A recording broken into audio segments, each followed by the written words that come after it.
Hey, everybody, welcome back. Oh, all right. We are into the semifinals here. So we are now watching Shot Sinkers and Duval Crew.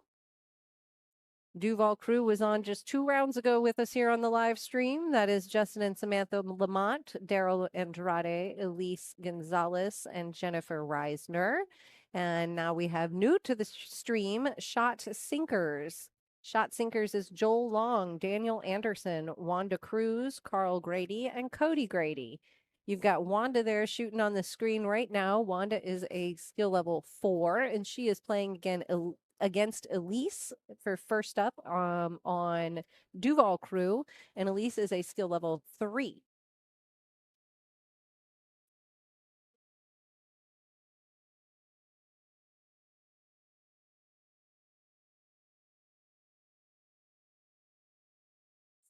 Thanks for coming back. If you were with us last round, please let everybody know we're back and hit that share button. We needed to go ahead and kill it. We'd been streaming for about 5 hours at that point, and Facebook doesn't really like it too much when we do.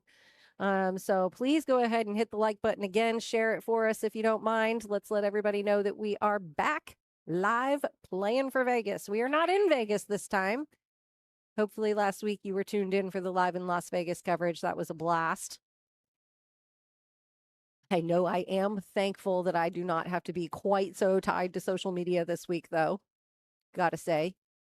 But I was tied to social media last week and had a blast with it. So, there's pros and cons.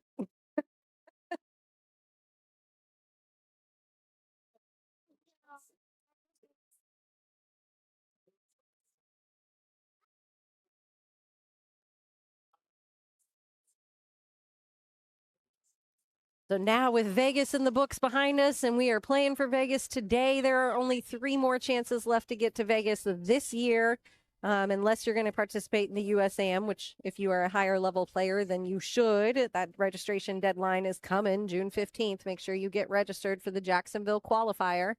That is an open championship. We'll circle back to that. But either way, the office now, I'm excited with this qualifier here today, the Pool Players Championship in Las Vegas behind us, coming out of the social media hole we've been in for a week with live in Las Vegas, chasing teams around. It's going to be nice to turn our attention forward and just be looking at world qualifiers coming up. Got a second team captains qualifier coming up, a Mother's Day tournament on the calendar. And you'll see some more good stuff. We'll start shifting into Elite Cup soon. If you're qualified for Elite Cup, you'll start seeing information coming about that.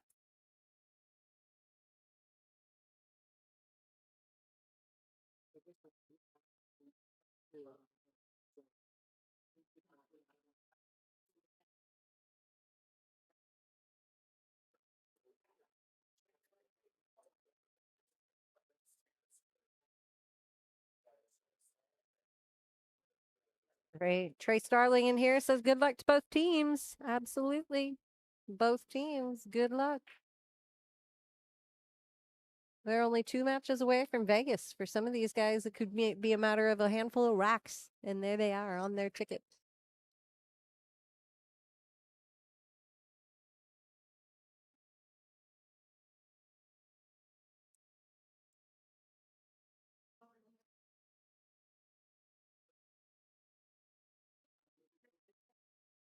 This tournament is one of 2 qualifiers. There's 2 Las Vegas qualifiers coming up. This one and June 20th. You can still register for that one. Registration actually just opened today. So now is the time to be asking around, finding the players that you're going to play with, team up with, try and make it to Vegas in August. So hopefully you're in the world qualifier and you got a shot with your 8-ball or your 9-ball team. But if you are a team captain, your chances don't stop there. Team captains get 2 additional Vegas chances to Las Vegas that other players in the league do not get here in Jacksonville APA. So if you are on that qualified list, please, please, please, please find yourself a team. Let us help you find a team. We would love to do that.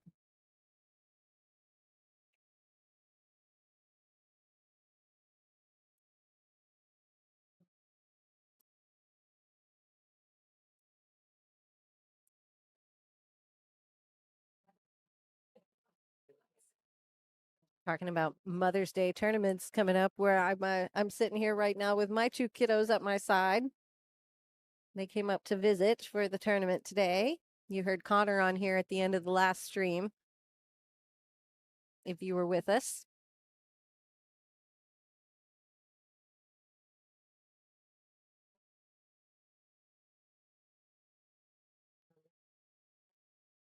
Surprised these questions haven't come up yet. I actually went to chat about it a little bit earlier, but we have 13 teams in the tournament today. And the way that we handle the entry fees and advancing with these teams is it is 100% payback in terms of travel assistance. So each of these teams here today, they can have a max of 5 players on the team. It was $250 for the team to register for the tournament. All of those funds go back to the winning teams in travel support. But what we do is we combine the entry fees from this qualifier and from the June 20th qualifier. That way, if one of them is larger than the other, we don't have to be unfair to any of the captains advancing. All captains are going to receive the same amount of travel assistance. We'll combine those funds, pay their entry fees to Las Vegas, and disperse the rest as travel assistance.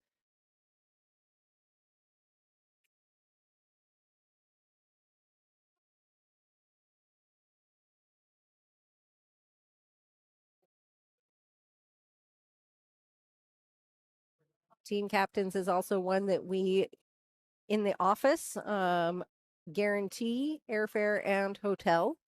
So we are able to supplement those entry fees for this format with our player fund fees, player fund that we use to pay for other things that are league-wide benefits, like your 9-ball and 8-ball advancing to Las Vegas, or division champ plaques, or all the MVP stuff, that kind of thing. Team captains, we are able to supplement with those funds, and so we do guarantee hotel and airfare paid for. So usually it results where team captains have some money coming back at them beyond airfare and hotel. But if for any reason that they don't get covered with the entry fees, we do guarantee that that's taken care of. Same as our 8-ball and 9-ball teams. Other formats like the 8-ball doubles, Jack and Jill, and 9-ball doubles, those cannot be supplemented. They're not allowed to be supplemented. And so those are limited to entry fee use. But we're looking out for our captains. They look out for us. We appreciate them. We want to make sure that they've got a good experience too.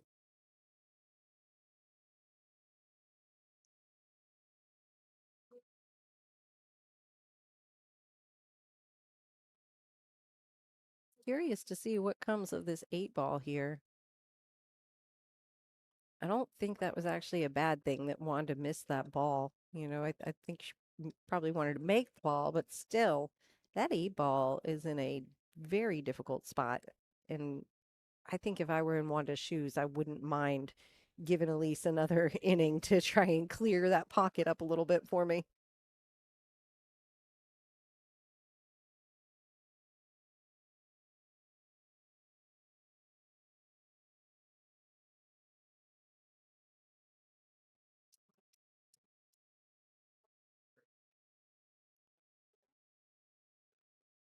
Mikey Pfister in the comments rooting on shot sinkers.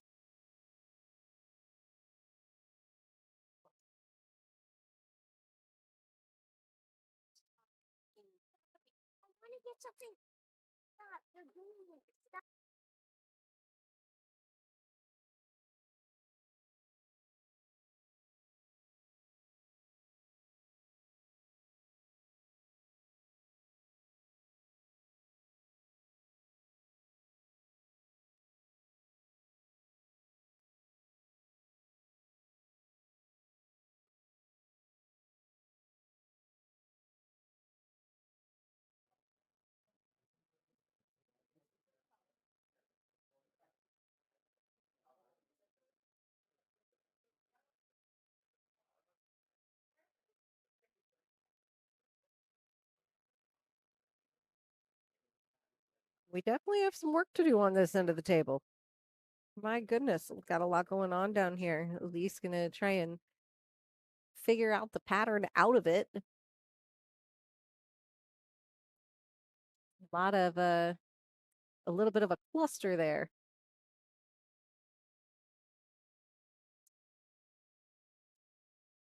I mean, at this point, I I kind of like almost kicking at the top rail there and going ahead and going for this bottom corner here, knowing that I'm going to pocket at least one of the two with any luck. Of course, when you say things like that, I'll end up missing them entirely and handing over ball in hand. But hey, that's besides the point. It's intent.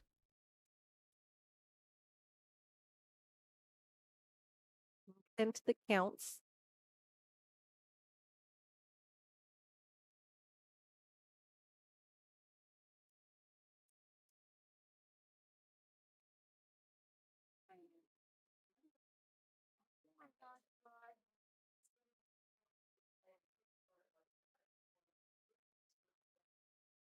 Love seeing how many people are in this stream right now who spent all week watching live in Las Vegas with us. So fun to see the group come together, cheering everybody on. Loved seeing the faces in the background of the different events that we were streaming out in Vegas.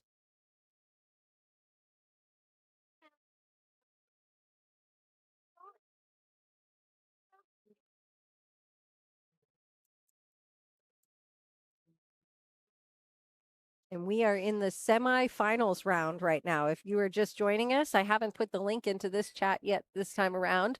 So I will go ahead and drop that here for you.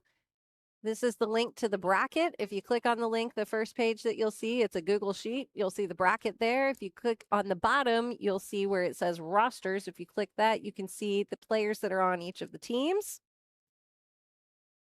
As you will likely not recognize these team names. They have come together just for the day to play for this shot at Vegas. This is the captain's only run at Vegas. It does not count if you are a co-captain. If you are on a team right now thinking that you are working towards being eligible for this tournament next year and you are not listed first, only the first person listed on your roster is considered the co-captain. So make sure that, I'm sorry, only the first person listed on your roster is considered the captain. Co-captains are not eligible for this event. So if you want to be eligible for this event, here's your goal. You need to finish 2 out of 3 sessions as captain. And those 3 sessions are the one that we're playing right now, summer 2026, that you're showing up for league night every week. The one we play in the next fall session, fall 2026, and spring 2027. Holy cow. So all 3 of those sessions, you need to captain at least 2 of the 3 of them. You need to finish the session with your name at the top of that roster. Otherwise, unfortunately, you will not be eligible to play in this event next year, and that would be very sad.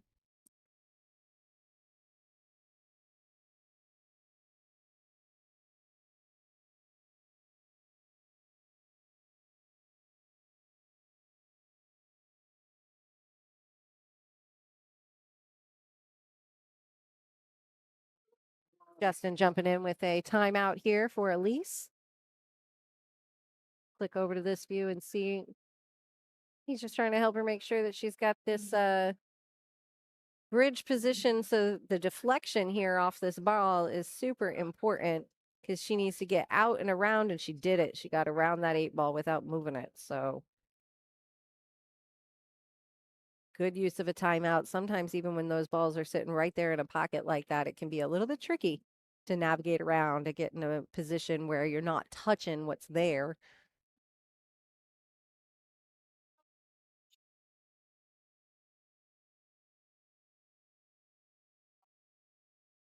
Elise mark in her pocket and looking to take the lead for Duval Crew. First rack here.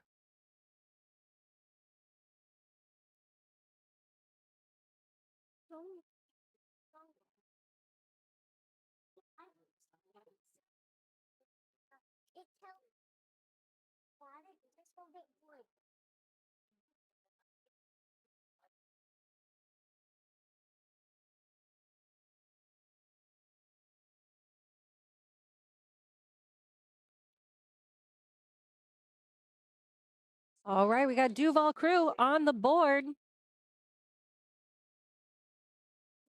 And if you want to play next year, I know that if your current teams will not give you the privilege of being captain, that there are many teams who would love to pick you up and let you be captain. I know it. I just know it. You are a valuable team member to have.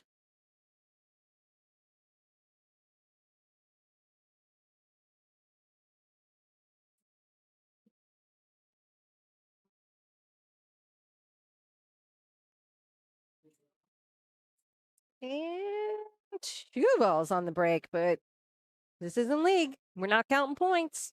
The only one we're worried about is that 9 ball. Whoever makes that 9 ball is going to pick up the point for their team. Oh, there we go. There's the point for that team.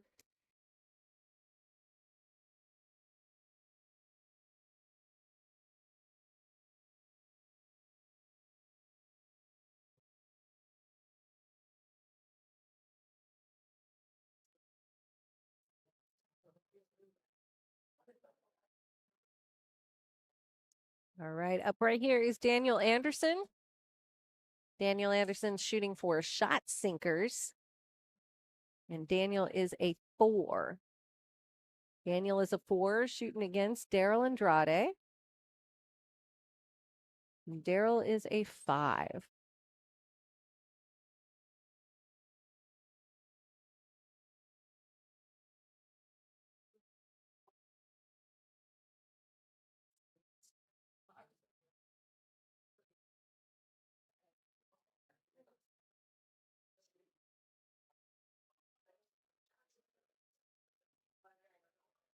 Another note on Anne's request to play next year.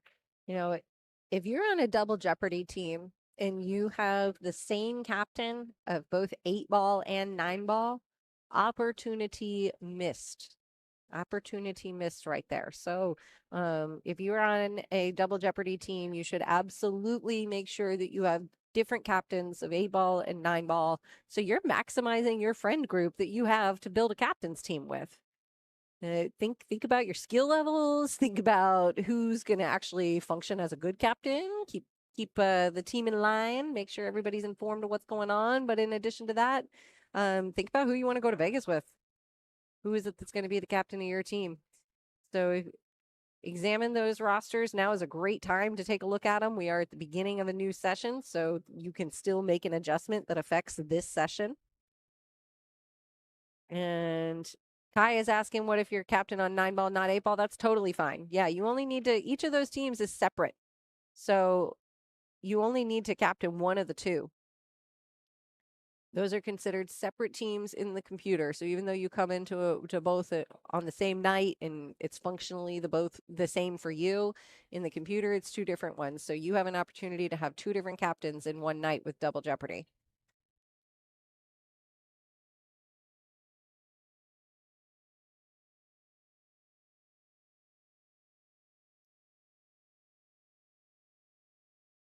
Demon mode. I was wondering what demon time is. I was like, was he shooting fast? I didn't really pay attention. Demon mode. That makes more sense. And there is a point for Duval Crew again. Daryl picking it up, going 2-0 for them.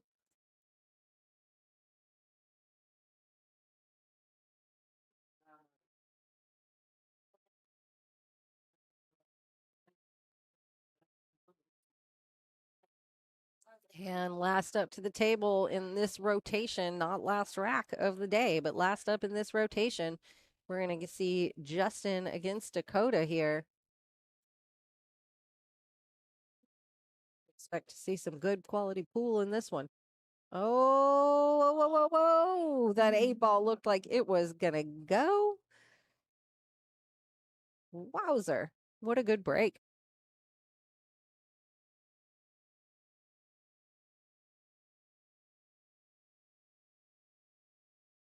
I see we got a whole bunch of new faces in the live stream right now. So if you're here and you haven't heard the message, if you're a mom and you want to play next weekend for Mother's Day, 4 p.m. doubles tournament. Every doubles pair needs to include a mom. Doesn't have to be your mom.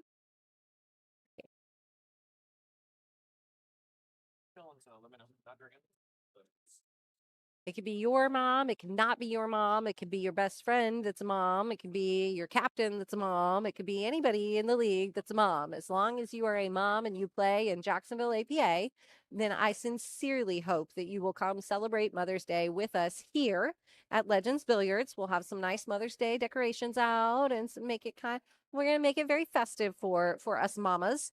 And every mom that registers is going to get a gift. And yeah, it should be a really nice day. It's going to be at 4 o'clock. It's a fast 8 tournament. Um, Moms in Jacksonville APA, you're invited, and you can bring anybody else in Jacksonville APA as your partner. Both players can be a mom, or it can just be one. And Lisa Moser, um, Lisa Moser is asking if we need to register.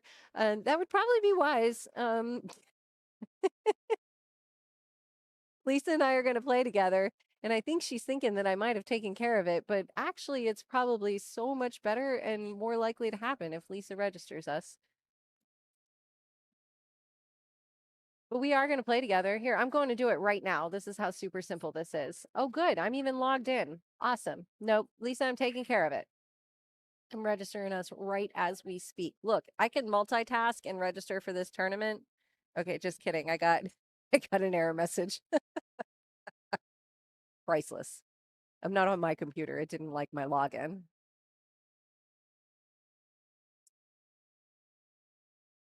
That's pretty funny. Okay, so we're not registered at the moment, Lisa. But we're going to get there.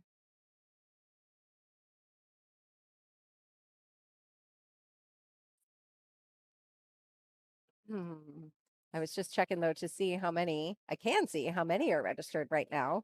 Oh, and we have 13 teams of mamas that are planning to play with us so far. And I know there is a good number of us mamas who are not on here. Oh, I see even mom pairs. Cute. Karen and Janice Anderson are going to play. Samantha Lamont and Peggy Bourne are going to play. That's awesome. Oh, Elijah and Michelle, they're out at Beaches Cue Ball, fairly new to the league. They're playing together. That's so cool. Let's see, who else is an actual family pair? Ryan and Grace Carter. They were so cute, picking each other up online in the comments. I loved it. Kim and Tanner Brown, Anna and Chris Buffington. Wow, we have lots of actual related pairs. Karen and Maggie LaMagdalene. Love it. Oh, I can't wait. What a nice group of mamas. Feel like we need to sell some Mama Pool Shark shirts.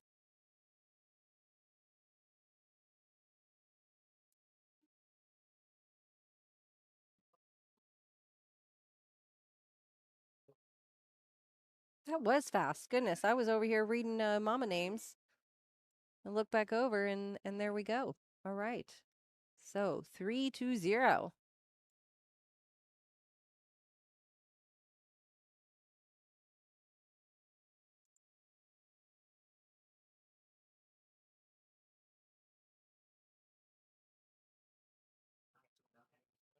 Right, we got Elise back at the top of the table.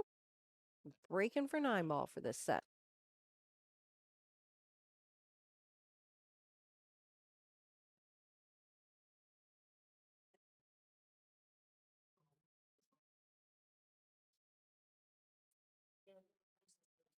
And I gotta say, I've been kind of fighting the urge to say, but I just can't resist because I really like coming up with ideas and announcing them on the live stream. It's kind of fun for me.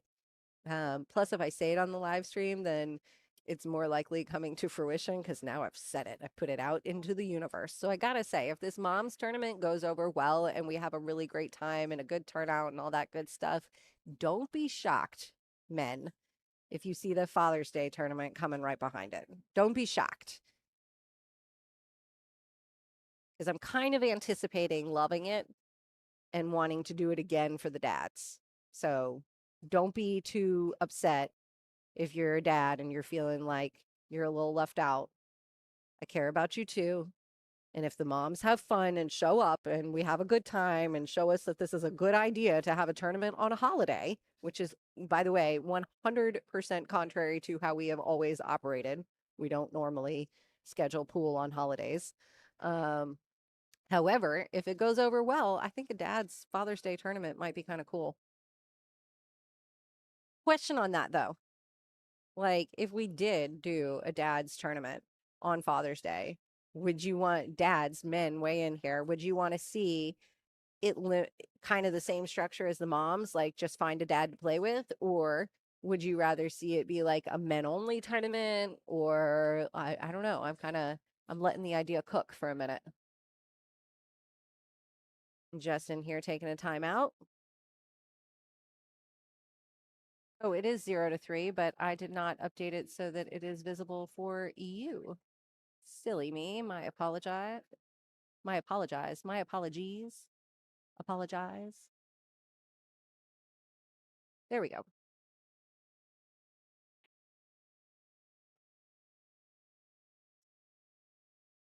Very nice hit there. Look at Elise is like, wow. All right, cool. Yeah, that's what.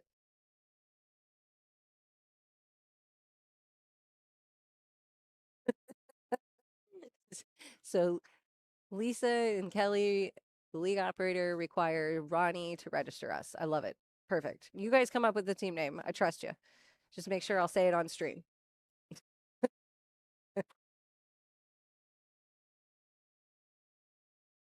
I do want to hear about the dads, though. I want to hear the opinions. Dads, would you want to have your own tournament? Would you want to be able to play with anybody, or would you want to make everybody else stay home and make it a men's only tournament? What would you like to see? Or just like, hey, yeah, no, that's cool for Mother's Day. I'd rather go lay on the couch for Father's Day. I don't know. What's the deal here?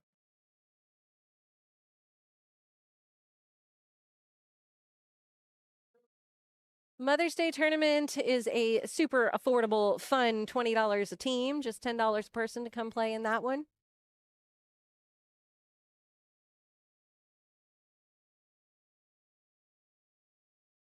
This is Wanda Cruz shooting, Lori. This is her.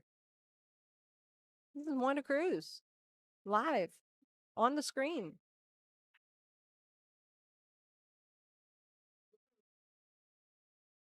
That's right. I like where Eric's at here asking about the Mother's Day tournament because he has a couple of moms in his life that are active in this league, and I think that if you have a mom that you know that is active in this league, then you should absolutely ask her what her plans are for Mother's Day. And you know, we all play the game because we all love the game. And I would love to hear that you invited a mom to come play and spend the holiday with us in doing something she enjoys.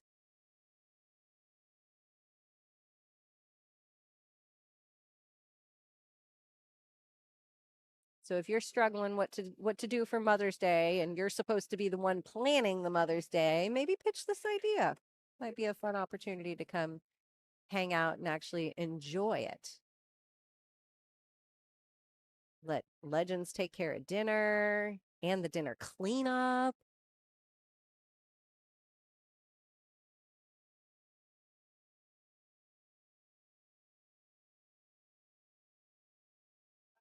Eric, you sign up on our website. You sign up on our website, jacksonville.apaleagues.com. I will also put a direct link in here to, if I can get to it on this computer. I will. Yes, I can do that.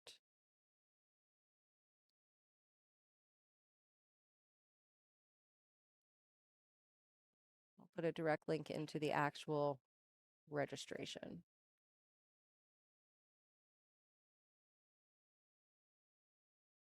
Hmm. If anybody else is checking out that Mother's Day tournament on the app, I definitely see the weirdness of the how much. I don't know why it's coming in like that. Eric, it was coming in like dollar NAN or whatever that's supposed to mean, but I'm gonna go fix that.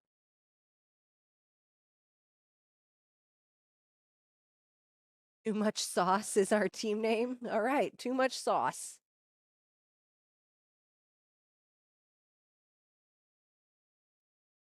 Well, isn't the fix for too much sauce to add more spice?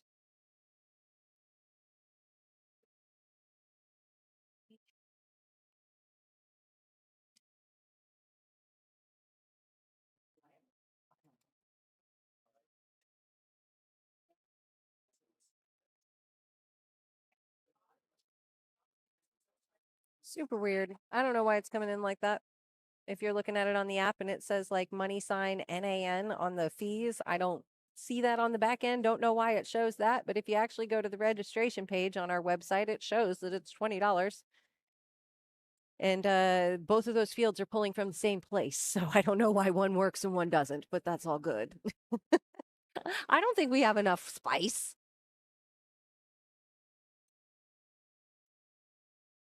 Never. Never. All right, there we go. Wow, we're over here chatting about Mother's Day, and Duval Crew is just on a roll here. Up now 4-0.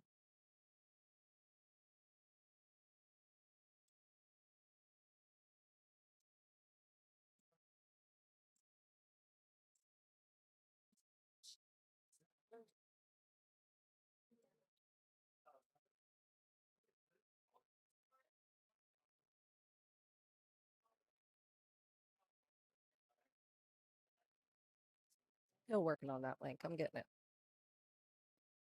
There we go.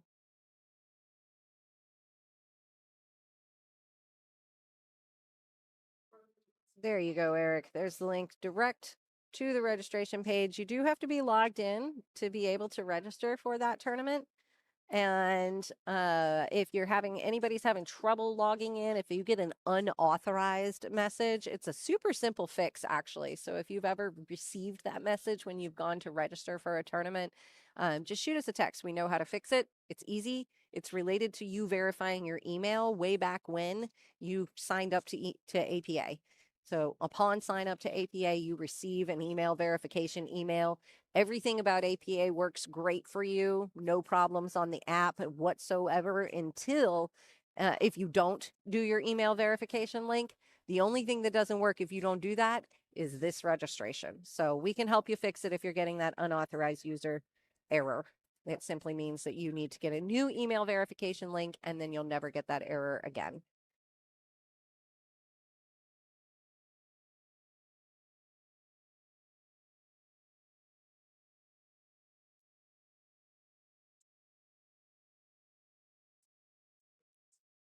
I don't know if you were in here earlier, Ronnie, but I was suggesting spice was its own food group, and I'm all about that food group.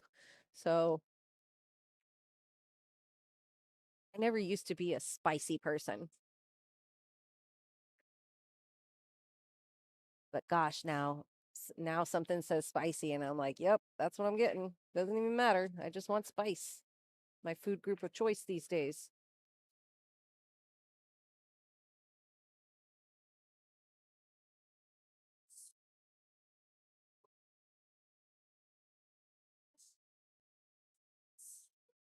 What food group would you invent if you could invent a food group? If it could be its own food group for you, what would it? I I said spicy and crunchy are two of my food groups. Like chips and salsa is my ultimate food. Hence the nachos. I know I'm back on nachos.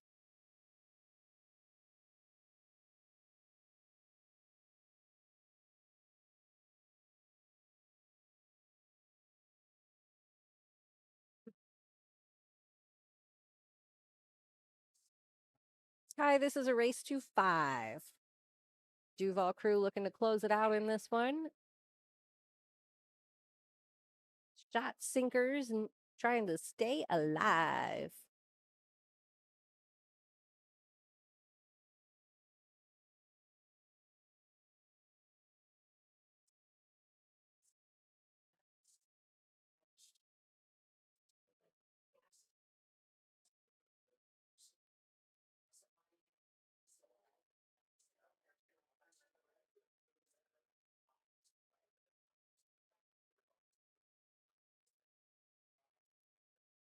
My goodness.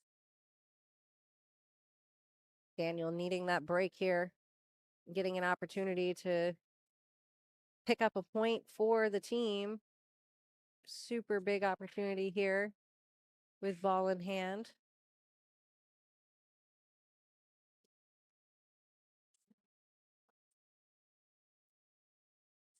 Super big.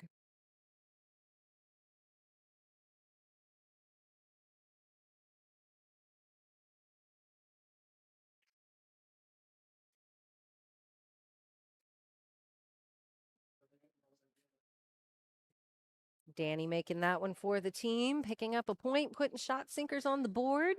And now paving the way for Dakota to come up and keep them there. So Dakota needing to win this rack to stay in it, and Justin looking to close it out for the team. 4-1 headed into the final to the new rack, to the end of the rotation or the bottom of the lineup. Hear what I did there? Sorry, earlier I was kind of suggesting how I really enjoy the way that this format is structured, the way that the importance of different skill levels shakes out, the way that these teams come together, the 15 cap. This is always a really good format. It really highlights what APA is about.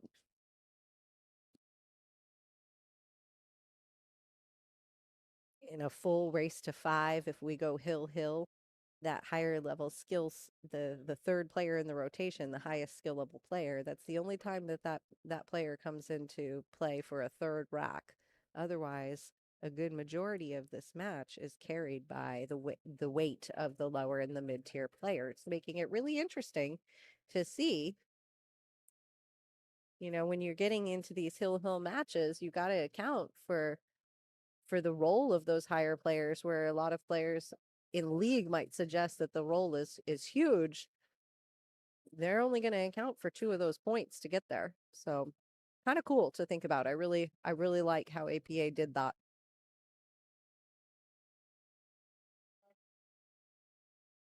It takes skill and dedication at all levels to make it happen.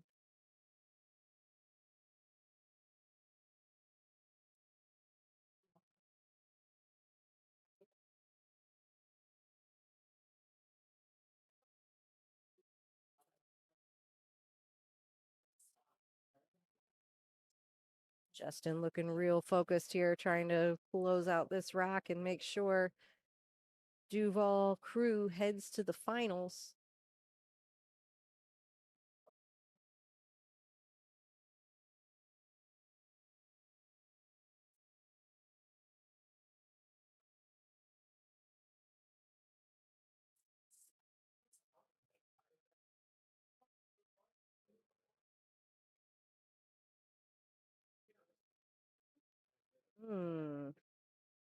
Probably wanted just a tiny little bit more draw out of that. I thought he was going to try and draw it to be on the other side of the ball. I mean, that's not to say he didn't try to draw it to do that, but usually when Justin tries to do something, he usually executes it pretty darn well.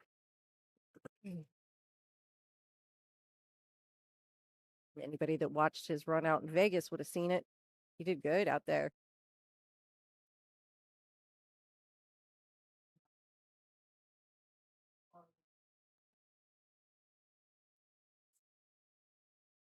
Samantha says, no, no, no. It's like, wait a minute. Let's chit chat about it. Which is kind of fun because I don't see these two take timeouts all that often together.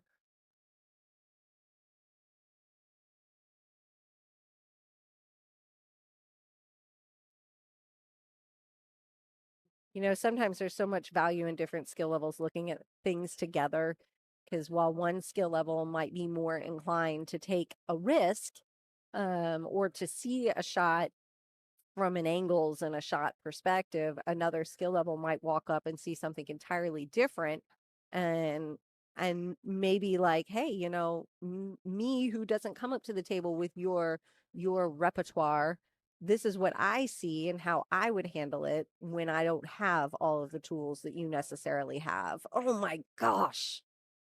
Wow. What a try. I've seen it time and time again where a lower skilled player will go to a higher skilled player. Like, why wouldn't you just play the defense? And the higher skilled player is kind of like, oh yeah, because they've been conditioned to try for the run out or something along those lines. And so always nice to have that second perspective. Oh, got it. Look at that again. Holy cow. Lines that sucker up and just drills it.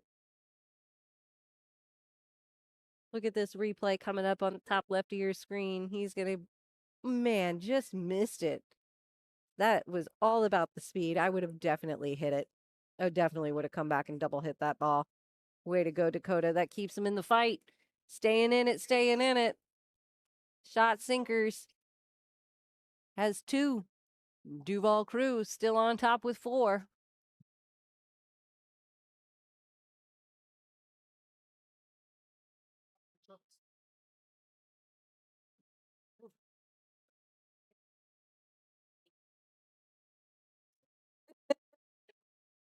If you heard that giant sigh of relief behind my microphone, that was definitely Dakota right there.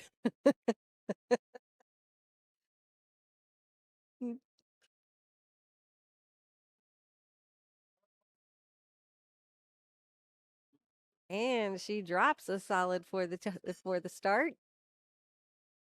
Dakota like literally back here trying to get his blood pressure down before he's potentially up again, hoping he's up again. Because if he's up again, that means it's hill.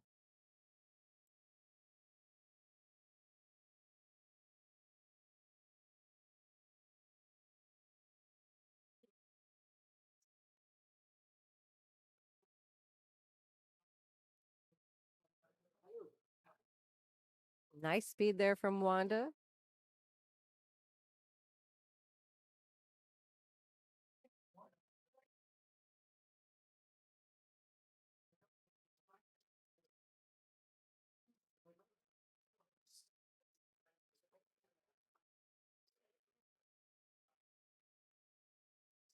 Too much sauce. There we are. I just refreshed to see. Yep, we're there. Too much sauce.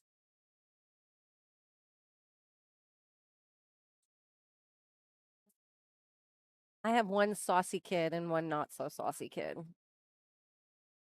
Both in personality and taste buds, by the way. Oh, one of them's all about the sauce on everything, the dipping sauce, it doesn't matter. And she's got all the sauce too. I'll let you guess which one she is.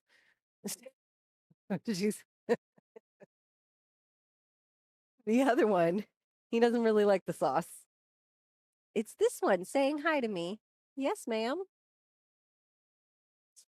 Because I got salt all over from my salad. Right. I guess I'm taking a run to the bathroom break. If you heard her, she got salt all over. I'm not why. I'm not sure why she had salt all over from a salad, but that's where we're at. So we'll be right back, guys.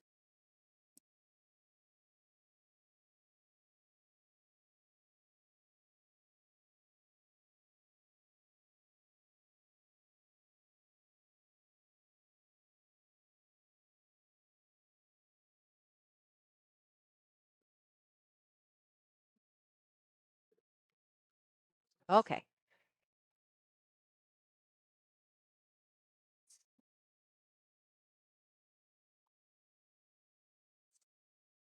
I definitely thought that she was going to approach me and tell me she had sauce on her hands and she needed to go wash her hands. That would have been too perfect, though.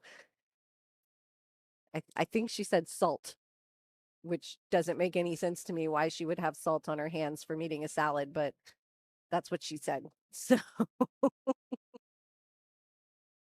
but I definitely thought that it was going to be sauce, which would have been too perfect. Too much sauce, too perfect.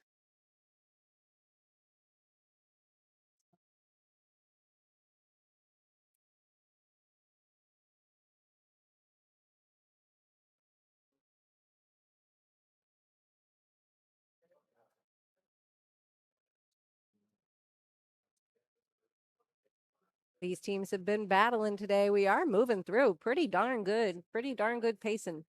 We are in the semifinals. Semifinals have started here. Let me double check. We have not started the other semifinals match yet. So maybe you guys will be in luck with that. That leg of the bracket has slowed down so much. We've had a few matches just taking a long time that we might get to see the other semifinals match on stream. We'll see.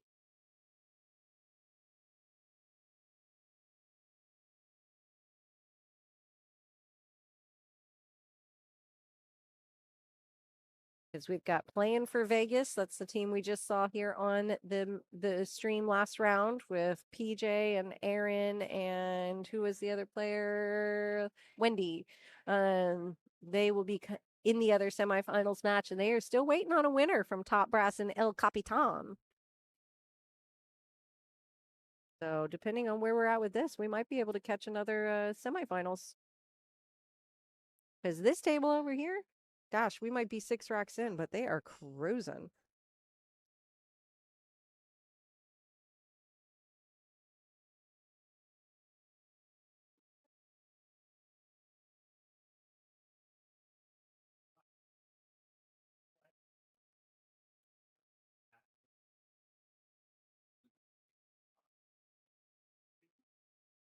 Mm. Let's see if Wanda is able to finish out this run. There's a nice little run for her here. I like where she could go with this in terms of finishing the run. So you always want to kind of I like to think backwards from where would I most like to make the 8-ball. Okay, where would that mean I need my cue ball to be? What ball am I going to use to get there, and kind of work backwards from there, which is a little bit of a different approach sometimes. Sometimes I work backwards and forwards and then fill in the middle just kind of by chance in the middle of the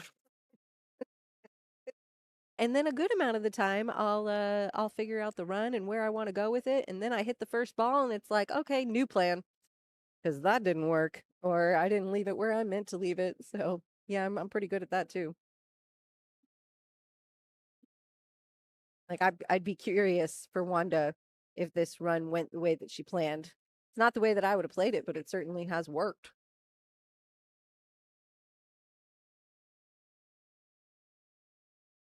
Ooh,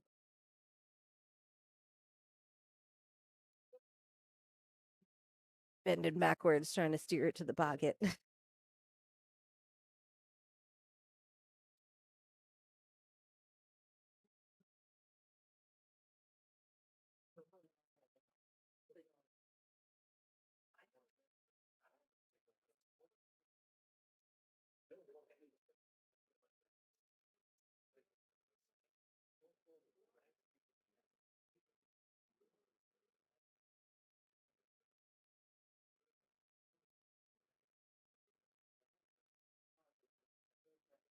We are in a race to 5 semifinals match.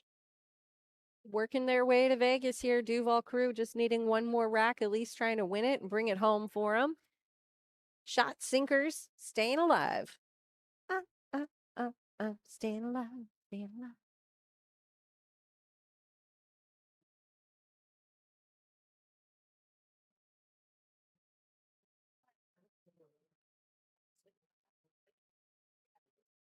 This is the first of 2 qualifiers, straight to Vegas qualifiers, 4 team captains only.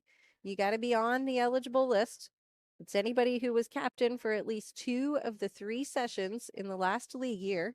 That would have been summer 2025, fall 2025, and spring 2026. If you captain 2 of the 3 of those, you're eligible to play. There is a list published on our Captain's Corner over on our website. Check that guy out. You'll want to check back there too, because it's going to have all the info you need for both qualifiers that happen every year, as well as the thank you tournament that we run once a year. Free entry for captains only. There's a link to the Captain's Corner, and if you scroll to the bottom, you'll see all the eligible players for this tournament. So if you were eligible today, you're also eligible for June 20. We'd love to help you find a team. It's a really fun format. Every single time we host this tournament, every single time, we end up with at least a couple of people who are asking, can we make this a division? It's so fun. Can we do this? And so they really enjoy it. I really like the back and forth mix of 8-ball, 9-ball, the scoring system, win a rack, win one for your team. It's a lot of fun. It's good camaraderie. Good way to get to know other captains in the league too.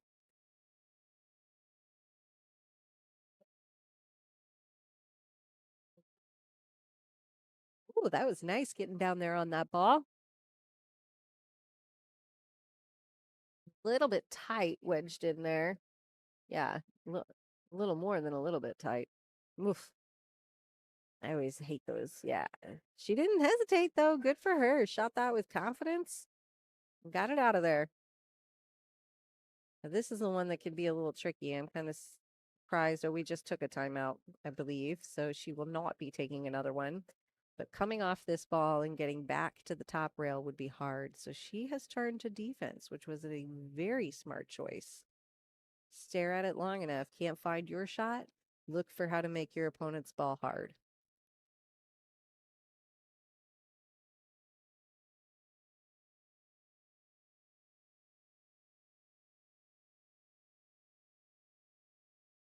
I'm still enjoying the irony. I don't know if it's necessarily irony, but I'm definitely enjoying the situation at hand here, where we have so many players in the room right now that were literally just in Vegas yesterday or the day before, playing in the APA Pool Players Championship. Here we are back in Jacksonville at Legends Billiards, playing for Vegas again. So really cool to be able to have that opportunity. I like the spacing of the APA Vegas events, one in April, one in August. And if you go out there for the USAM, that is in November.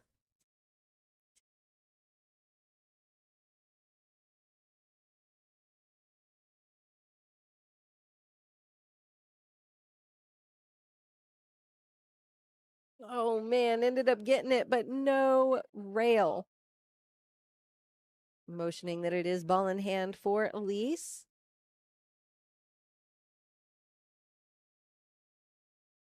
Elise now have an opportunity to try and close this out for Duval Crew. Only 2 balls left and the 8 ball. And I can bet, we didn't have that view on our screen, but I can bet that Elise was sitting over there on the sidelines in a very productive conversation of what to do if you get ball in hand. I would imagine that those conversations are happening. Sometimes I forget to have those conversations. Sometimes I'm not a great coach on the sidelines and I'm staring there watching, thinking like, okay, here comes ball in hand, and I forget to use that time. You can talk to your teammates while they're sitting on the sidelines. Use it. Talk about options. If she gets ball in hand, or if she gives you ball in hand, here's how you can do that. If she hooks you back here, this is what you need to think about. Leave that ball alone. Don't touch it. When you're engaged on the sidelines with your teammates like that, what a big difference that makes in the game.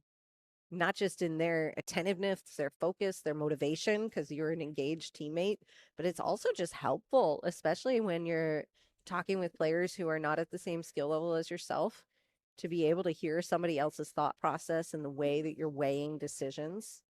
There it is. There it is. Don't do it. Don't do it. Don't do it.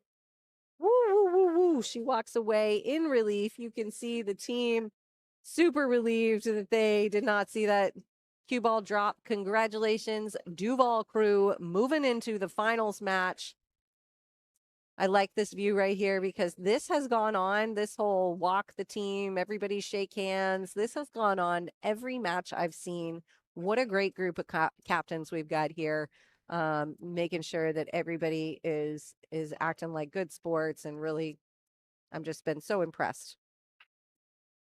All right, let's get a handle on where we are and where we are going. So that means that Duval Crew is sitting in the finals, and they're going to be there for a minute because we got a semifinals match that hasn't started yet. But that's good news for you guys, because that does mean that we're going to get to throw it over here on the live stream. So I'm going to go tell Playing for Vegas to come on and move their way back on over here, get set up. And then when we have a winner of that quarterfinals match, I'm going to check on the score there for you too.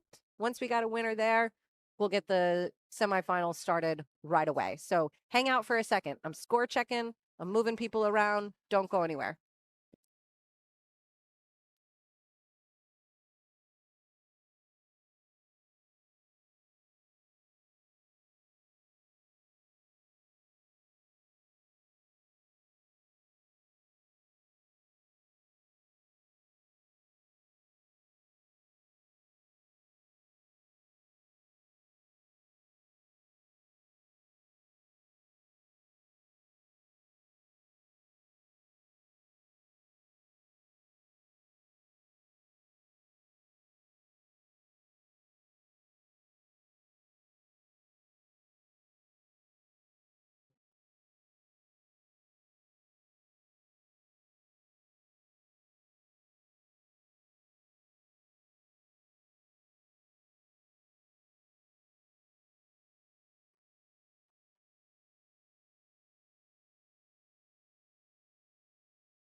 Hey guys, if you're still here listening with us, we are in the final rack of the other quarterfinals match. So we're going to have a semifinals match coming up here in just a second. It's probably less than 5 minutes away. So hang out there. It's going to be the winner of either Top Brass or El Capitan playing for Vegas. And we're going to have them here on the live stream within about 5 minutes. So stick with us. We're not going anywhere. And we would love to have you in it with us too. Actually, I think I can speak even more accurately about who we're going to be watching here in just a second because El Capitan Logan Lane just made the winning 8-ball over there on that table. So that means Samantha Shea, Logan Lane, Ryan Carter, Danica Wadowich, and Sheena Chowhan are headed over here, Team El Capitan, to take on Playing for Vegas. And Playing for Vegas, just one more reminder, PJ and Aaron Farrell, Brett Chandler, Dee Vaugeois, and Wendy Leffingwell. We're going to have all of them over here lagging and ready to play in just moments away.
All right, we are back watching the semifinals. That was the very first break you just saw.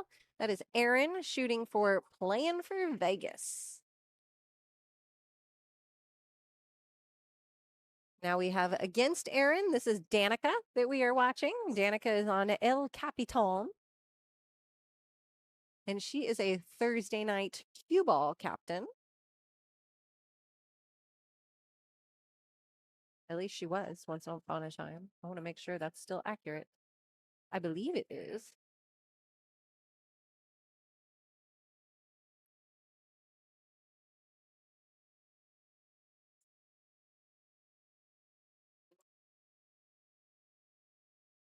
Yes, Thursday night. Christian's Angels. She's one of the captains over at cue ball.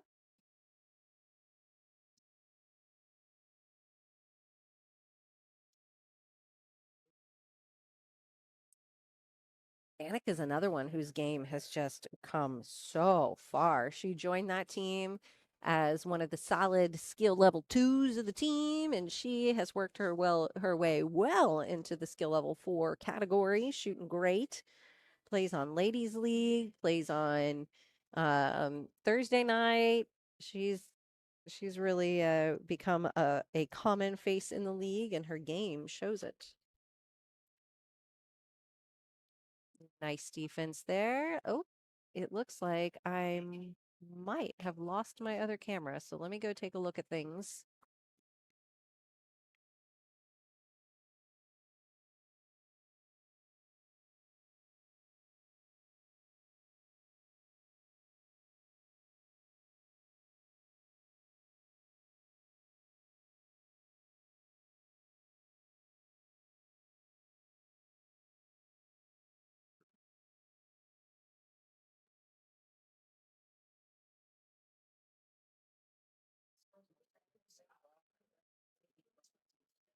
Nice try there from Aaron. You see Mike in the background trying to problem solve our camera issue for just a minute. See if we just need a new battery pack or what's going on. But that camera he's standing by there does not want to let us go back to that view. So here we are for just a minute. I'm going to pause real quick. I've been trying to share the stream and tag the players in it so that they can find their part of the stream and let everybody know who's playing at the time. So I'm going to go do that for a moment and try and help problem solve this camera for us.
All right, there we are. We are back and we've got both camera angles back in action.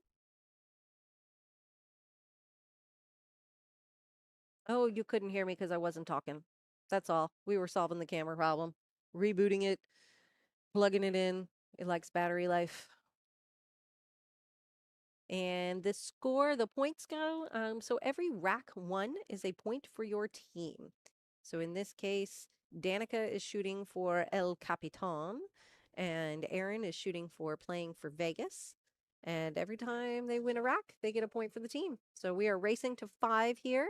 Playing for Vegas has thrown Erin first, she's a 2.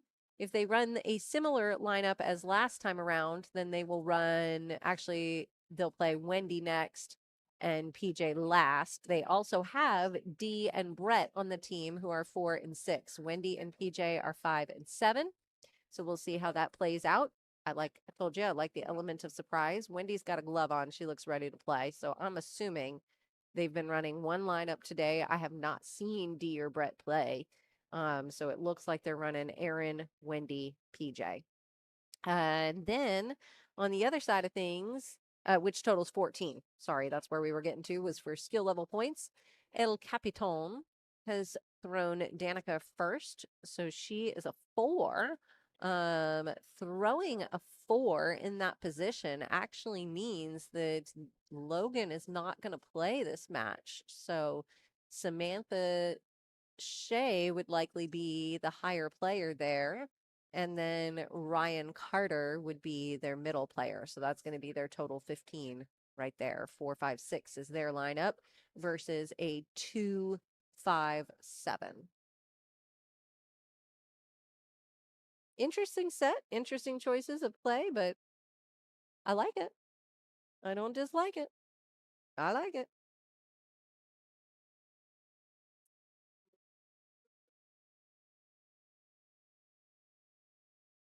Woo. Doesn't this song make you want to do that? I wish you guys could hear the song and sing along with me. It would make me far more inclined to sing.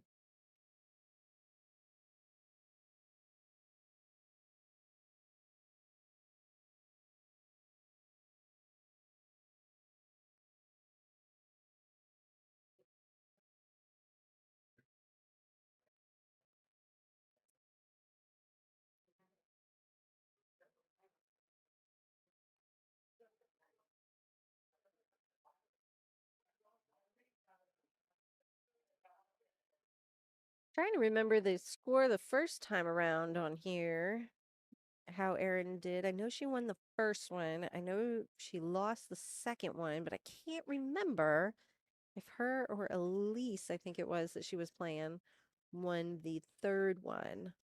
I don't recall.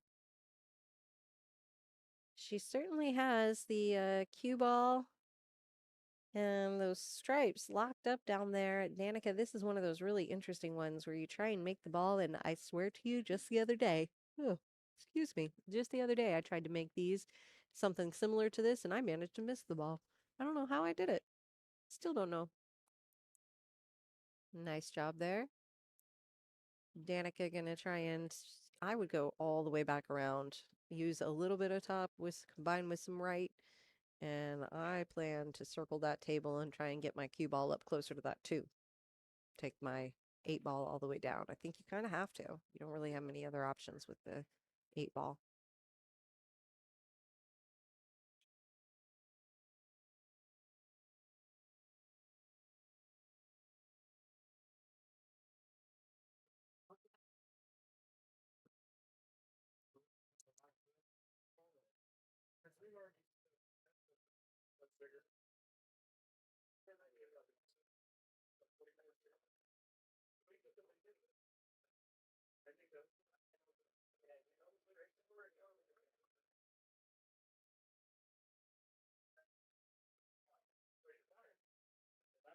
She did not try and get around with it. Instead, she opted to leave the cue ball where she knew that it would be, which is sometimes an easier option, especially when you're talking about that much movement on the table, trying to get around 3 rails and back up to the top of the table.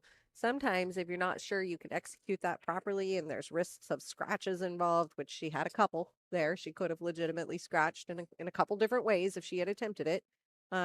So sometimes it's better to go with the known than the unknown and leave yourself in a position where you can at least predict that you will have a shot.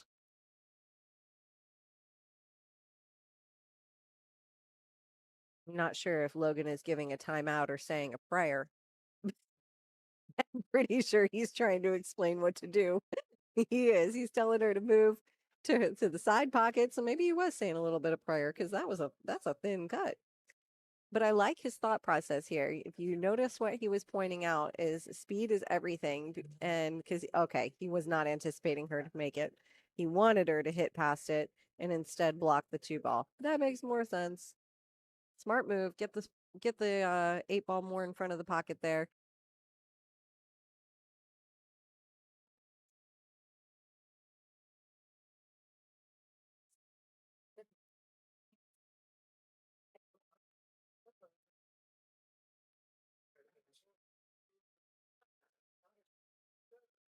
Like that Erin is taking her time with this, thinking about her process here. Not an easy run, but defense is not supposed to set you up on an easy run, right? So she's looking at a little bit of a back cut on the 4 ball. Ooh. Not too bad though. I think at the end of the day, the team is probably just happy that she didn't put the cue ball on the other side of the 8 ball, which would have definitely given Danica a more favorable shot. You can see here the 8 ball is just barely past that pocket. Erin probably wanted the cue ball to slow down just a little bit. Boy, Danica cut that ball thin. She knows it too. She's like, how did I get that thin? But you know what? It's closer. All about moving the needle forward. You got to just move it forward just a little bit. Move the needle forward.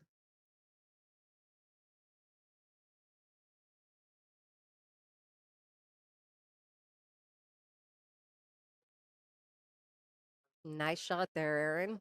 Taking that 4 ball all the way down.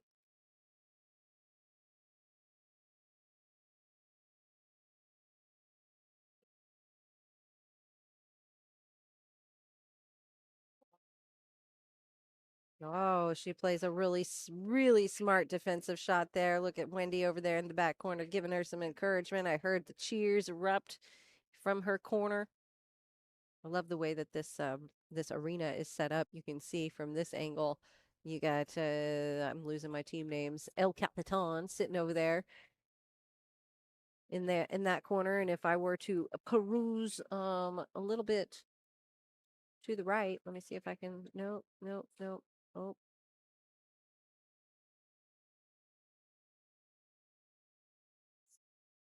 now I went and played with remotes and camera angles. Here we go, guys. It'll make you dizzy. I'm not actually changing the one you're on, but I totally messed up the other one in the meantime. Danica handing over ball in hand. So here's where I was trying to move it over a little bit so you can see Erin's corner over there. There they are. There's the team anxiously waiting, cheering her on. I know you guys are like, but Erin's over here, and she is. Don't worry, I gotcha. I gotcha. I gotcha. She's over here. She's making the ball.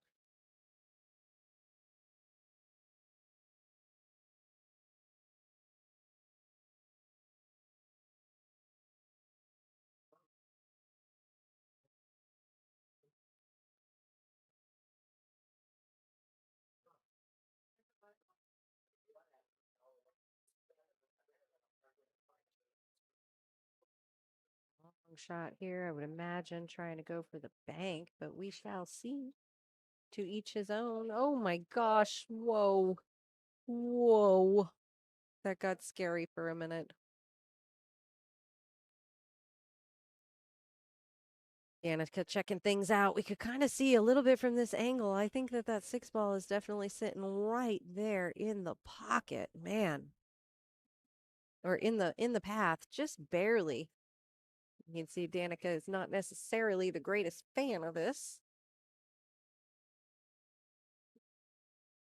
It must slip by just by the hair of its chinny chin chin.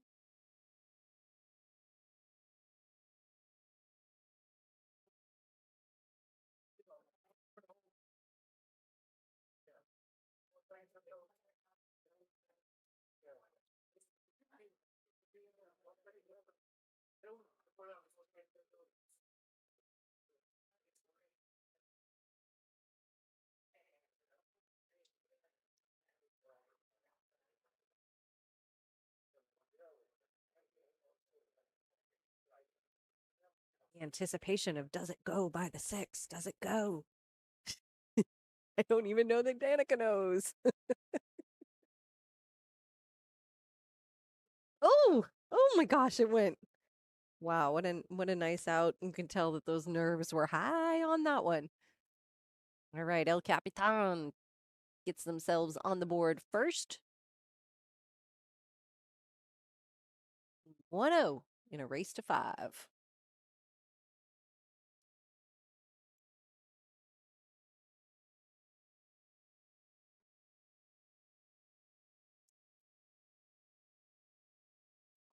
Restock the 8-ball set. We are back to 8-ball for the Ryan and Wendy match.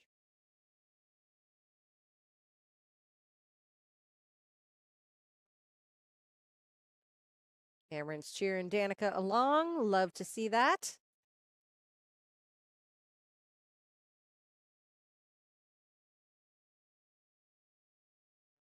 I think I saw Cameron. Did I see you're playing in the Mother's Day tournament too? I thought I saw that. I thought I saw your name. Oh, look, 2 more teams have registered since we talked about it. So cool. Eric, Monica, I see you guys on there now. Love it. Another family team. This is going to be so much fun. Trying to see who else. Oh, I said Helen was on there. It's not Helen and Carolyn. It's April Wazell and Helen. Still 2 mamas. Where's Carolyn? She's a mama. She should be on here. Somebody text Carolyn and invite her to play. You know she wants to. That lady plays more pool than just about anybody in our league. No, Cameron, I don't see you on here. I don't know what I was thinking about. It wasn't you. But you should find a mama and play.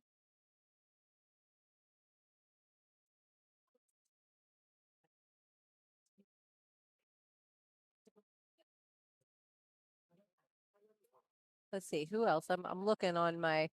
I'm kind of looking around the ladies' league rosters for a minute. I'm like, well, where are our mamas? Who's our mamas that might need a partner? Because I want to look out for the mamas who maybe aren't as well connected in our league, who might really appreciate the opportunity to spend Mother's Day with some of us. You know, I know that there's not everybody has family nearby, so if you have a mom on your team that you know is in that situation, even if you can't play with them, hey, I would appreciate if you just let us know in the office so that that person can be on our radar. We'd love to invite them and find them a partner. So not everybody has the family nearby or to be able to celebrate. And if we can give them something to do that day, we'd love to.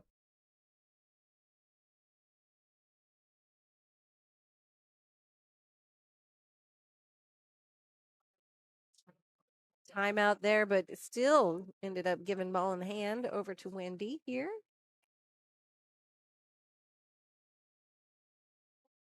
Or not still. I mean, understood.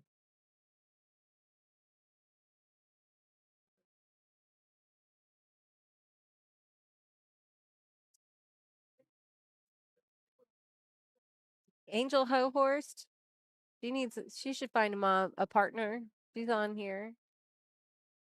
See, I'm looking at Kimberly Bloodworth. She's on Ladies League. I'm going through some rosters. Who's on here that maybe isn't already playing?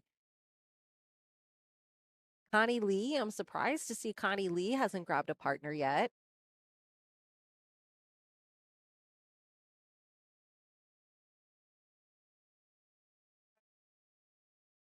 Oh, Jennifer and Samantha Wood, you guys should absolutely be playing together. Mother-daughter combo right there. And you already have family in the tournament. Karen and Maggie playing. Stephanie Bruton, I don't know that I saw her on here. Boy, this ladies league roster. It's going to be a ladies weekend because we got ladies league and masters on Saturday. And then we've got the Mother's Day tournament on Sunday. Hi, Shelly.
Goodness, had to put that mic up for a minute to have a bit of a side conversation, and here we are shooting at the 9 ball.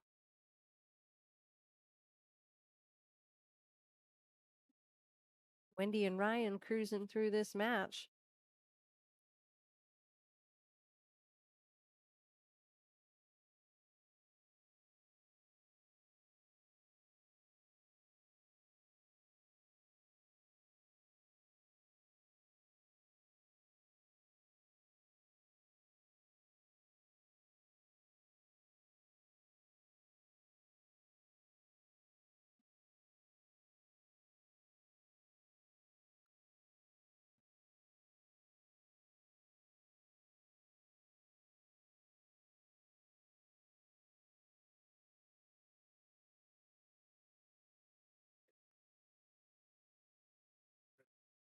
Wendy frustrated about that 9. Can't seem to get that 9 ball in a pocket. But Ryan is going to take care of business right there. There it is, El Capitan coming up with another point. So now we are looking at 2-0, El Capitan in the lead.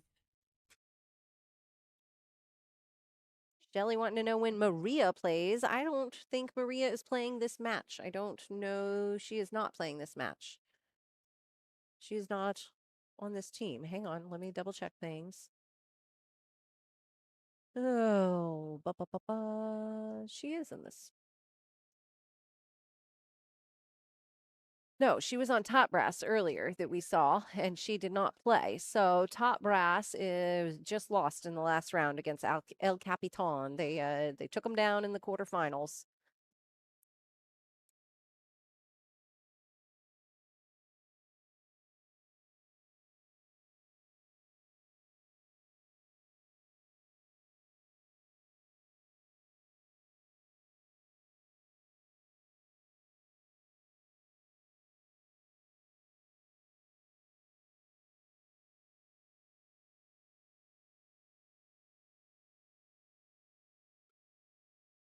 Samantha Shea up to the plate.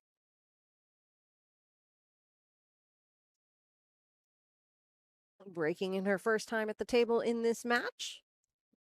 And she'll be taking on PJ in the highest as the highest player for playing for Vegas.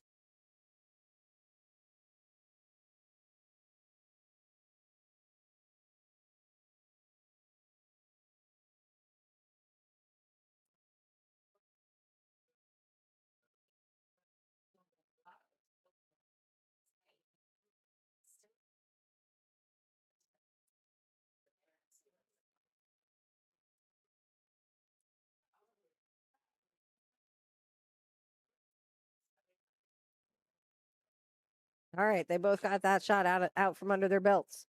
Both of them had an easy one, easy miss. Shake it off, move on. Sometimes I do that all the time when there's too many choices on the table, can't decide where I want that ball to go, and just decide that I'd rather not make the choice right now and delay that. Kick it down to the next inning. Better yet, let somebody else choose for me. That's what I really want. I want somebody else to choose for me, especially dinner every day. I don't want to have to choose what's for dinner every day. I hate that question.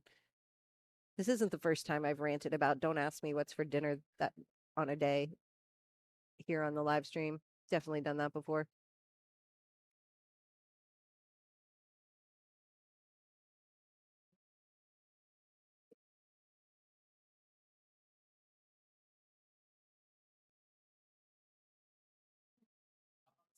Skill level limit for team captains, Christian, is 15. And just for the record, if you've asked it 10 times in this feed, this is the first that I have seen this, but I'm fairly certain you mean you've asked it 10 times in history, and that's totally cool. I don't mind answering it again. So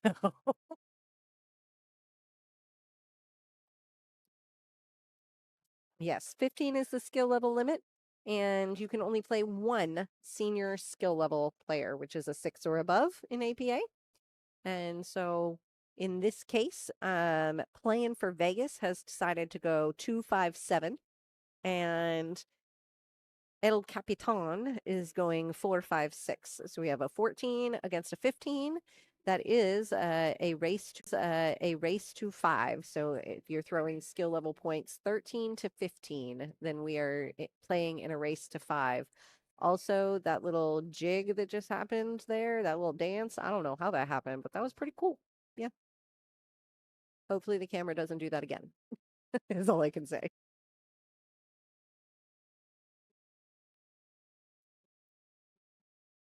In history. Yes, I figured as much.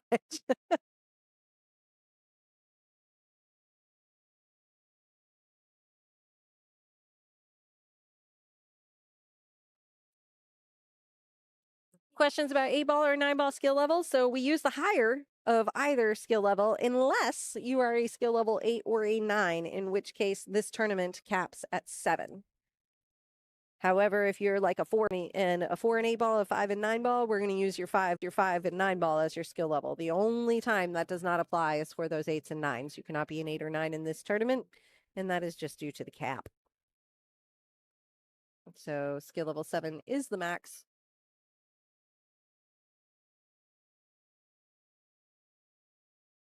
And if the rest of you in here are catching on to what's going on here, it sounds like Christian needs a team for June 20th. And he's finding out all the information he needs to build a good one. I'm just throwing it out there. Registration open today. Get on to the captain's corner, check out who the eligible captains are, and start planning your team. Get registered.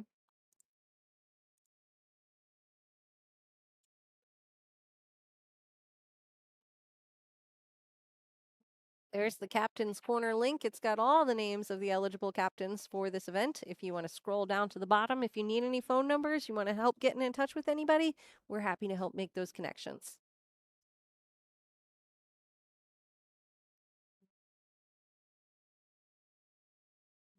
EJ on a good run here.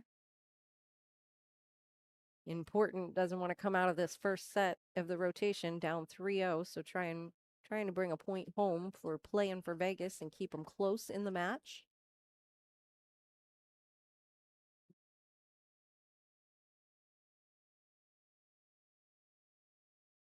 Like the run here, a little bit of follow on this 1 ball, and he'll be set up nice for the 8-ball in the side.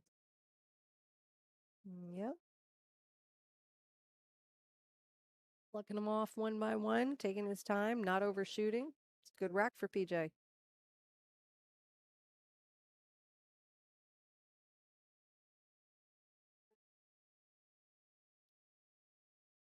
Picks up the point, playing for Vegas 1 and El Capitan 2.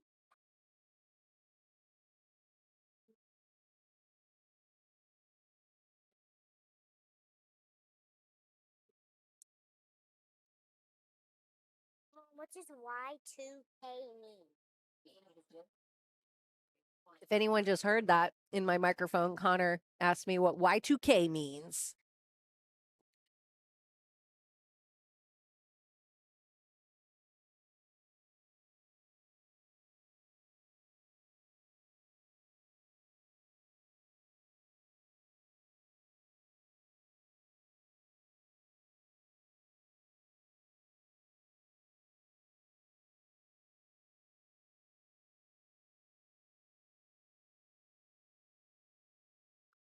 That was fast, Christian. So you got your team. Now you got to get registered.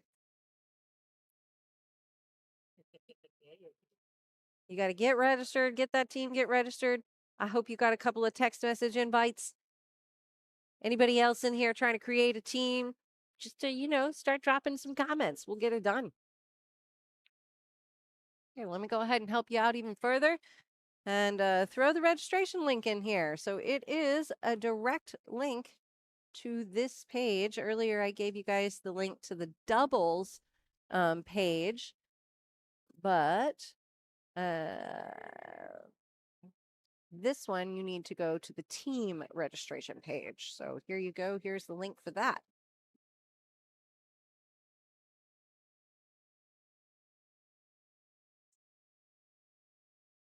It only takes 1 team member to register the whole team. It doesn't have to be the captain. It can be anybody to register that team. If you're getting an unauthorized user error, please let us know. We can help problem solve that. It just means that you need to verify your email with APA. Super simple and quick to do, and then you'll never get that error message again.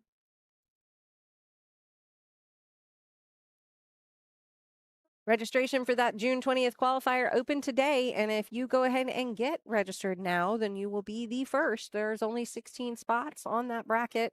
We might extend it, but it wouldn't be extended much. So that is purely a time problem. Only so many rounds that we can play in a day, and we don't want you guys shooting until 1 a.m. So because of that, we do limit the number of teams on the bracket. So make sure you get registered.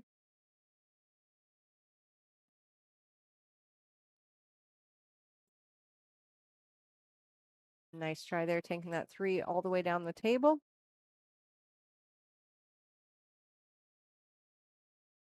And we are back with Aaron and Danica.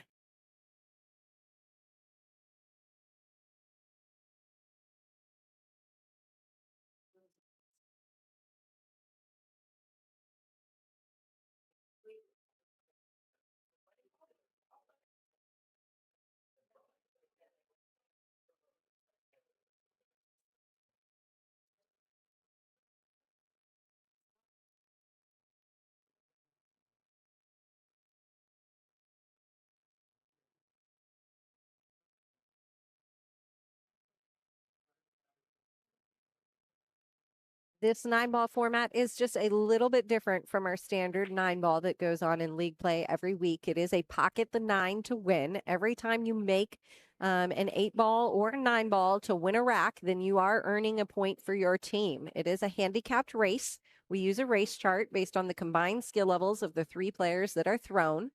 So in this case, both of these teams have played to 14 or 15 points, which makes it a race to 5. We're early on in a race to 5, keeping it close. Coming out of the first set of 3 players, 2-1. What I mean by that is you throw your 3 players to skill level 15. When you throw your players in this format, you throw all 3 at the same time. So it's not like one team throws player 1 and then the other team throws player 2. That's not how this format works. So in this format, you're throwing a set and you throw all 3 of your players at the same time. And they're going to play in skill level order, no matter what. So the only time that changes is if you throw, let's say, 2 5s in the match, then you would get to pick the order of those 2 5s. But other than that, they play in skill level order.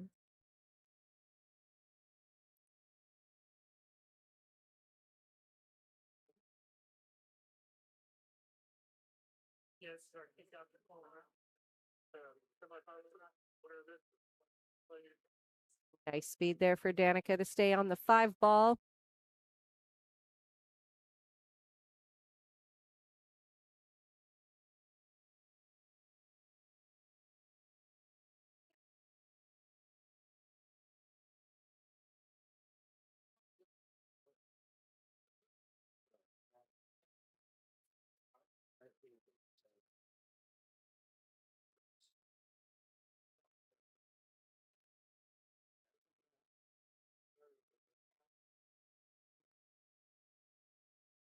Missing the 7, popping out, leaving Aaron an opportunity here on the 7-ball. A little tricky to find some shape on the 8-ball off of this.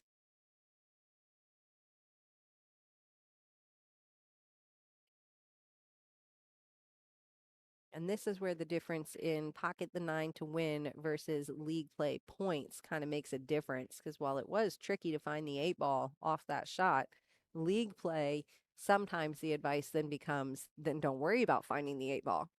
Get the point. Pick up the point, figure out the 8-ball.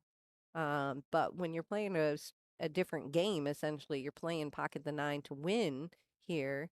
It's not a different game, but it definitely changes your strategy a little tiny bit, where making that 7 becomes a slightly less imperative, and maybe thinking about the leave becomes the goal instead, because you're not worried about the point so much. You just want to make sure you're the one to get to the finish line first. In this case, Aaron picked up a lucky leave there and hid that cue ball behind the 9-ball, sorry. And didn't necessarily get the leave that Danica needed. Didn't make contact there. So now PJ helping Aaron again, because this is where the complicating factor happens with the 8 ball. Although I don't necessarily agree with the path here. I feel like that's a harder. Not sure that I understand the path when, let's see. Let's look at this angle. See, I like that shot into the side pocket, but I'm surprised he's having her take it all the way down. I would either be putting it in the side kind of over here on the right hand, or I'd be putting it in the side on the left side and going to the top rail and back,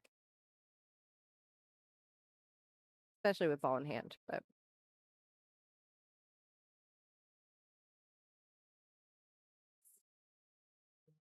Danica taking her time for a minute because making the 7 ball while it's somewhat in the pocket, you got to really think about the trajectory off so that you get some shape on the 8. Rolls up probably further than she wanted to.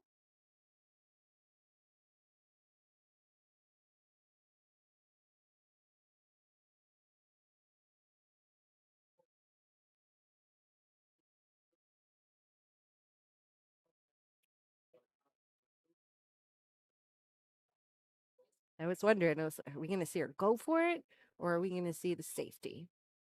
Go for it. Go for it is the answer. You're playing for Vegas. Sometimes you got to go for it.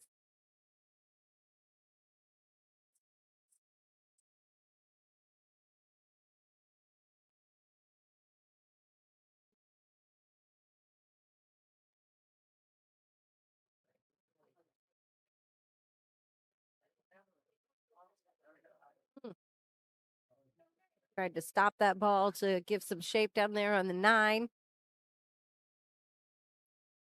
That's so hard for me. Every time I start to try and put a little bit of stop or bottom on the ball, I lose so much accuracy in what I'm doing.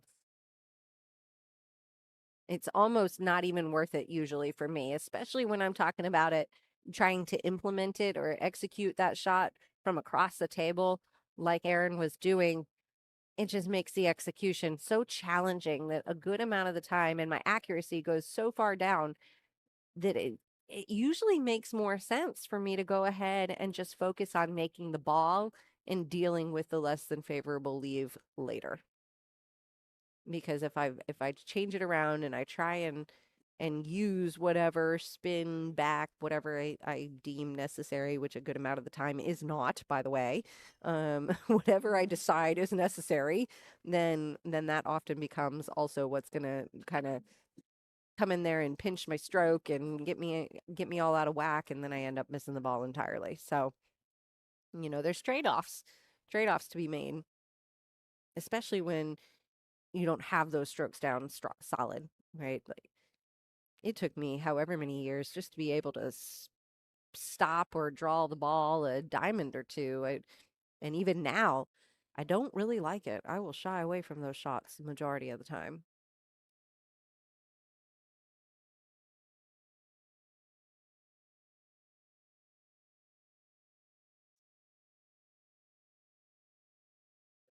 This is like the ultimate hook. My goodness. Can you see that? Look at that. It's in there.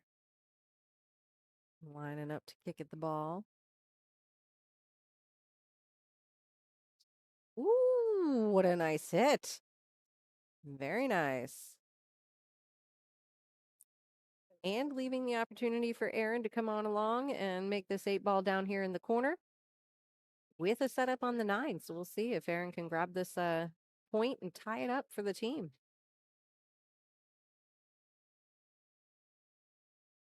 All right. All right. You hear Brett yell out over there in excitement. I think that was who it was.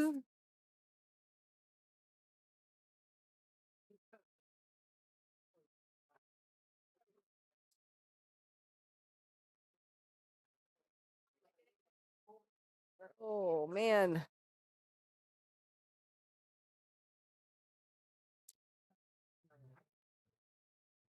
It's almost like she meant to hit it on the other side of the ball, and kind of threw her stroke up just a minute early and messed up where she was aiming at. There's Danica picking up another point. That will make it El Capitan 3 to Playing for Vegas 1. We are in a race to 5. They are playing for the finals. Winner of this match heads to the finals. Loser is out and will be promptly re-registering for the January. Oops, I went the wrong way with my numbers. We are counting up, not down. There we go.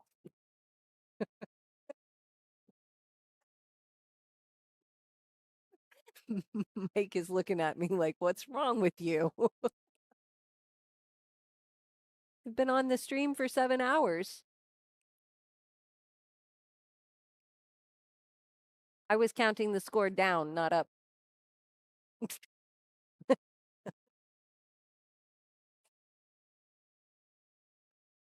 All right, back at it. Miss Wendy's on the table.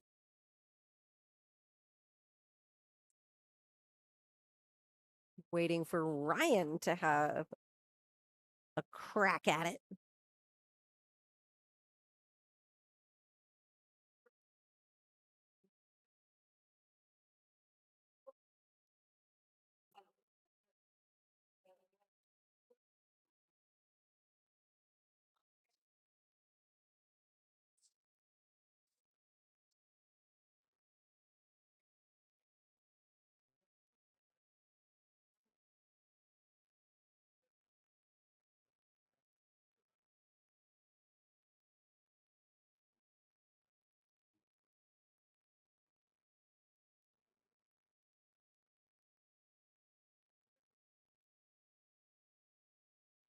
I was sorry for my silence. I was pulling up Ryan's profile, checking it out because I didn't think he had been to Vegas with a team before. Um, and I am correct. So if this team ends up winning the tournament, then this would be Ryan's first APA Vegas trip. Although I see he's had quite an opportunity to play in a number of the regional tournaments that we offer. That we sends teams to. He's played in Orlando Invitational and the Southern Shindig. Both of those are where the River City Shark winners are going to advance to next year. He has also played in the singles regionals a couple of times, but he has not advanced with a team out to Las Vegas. So that's pretty cool for him to be getting this close to his first opportunity to win his way out there.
All right. Had to step away and grab some Tylenol. We're hitting that point in the day where my jaw is letting me know that I've been talking all day long. It doesn't feel good.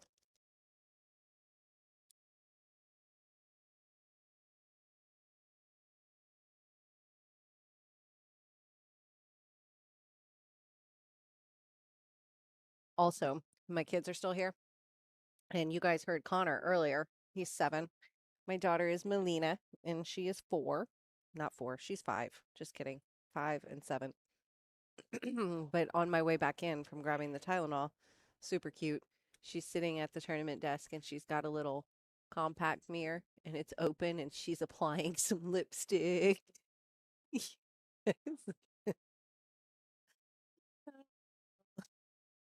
All right, Wendy taking that point, playing for Vegas. That was a big one for them. Needed to grab another point, keep it close, 3-2, just the way we like it, keeping it close.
All right, we are back for rack number 6. Rack number 6, Samantha looking to get her team on the hill. She's shooting for El Capitan. Playing for Vegas, we've got PJ up this time around, trying to tie it up 3-3.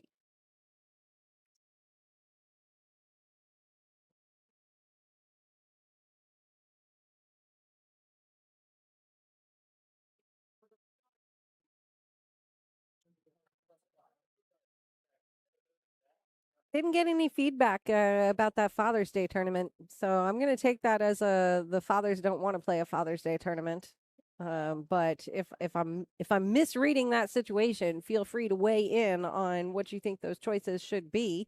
If you're new to that conversation, the conversation was if the Mother's Day tournament is a blast next week and goes well, there's a good chance you're going to see a Father's Day tournament coming at you.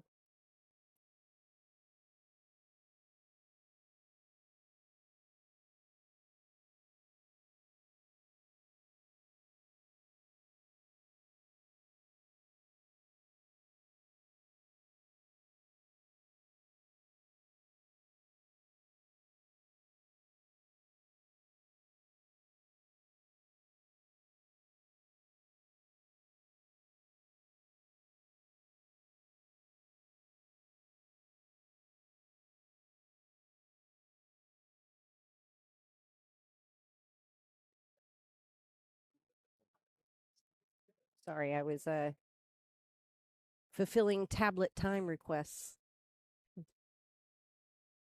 But no, what I was saying is if that Mother's Day tournament goes well, you very well may see a Father's Day tournament. And I was curious, fathers, what you might want to see in that scenario. Singles tournament, doubles tournament, 3-man team,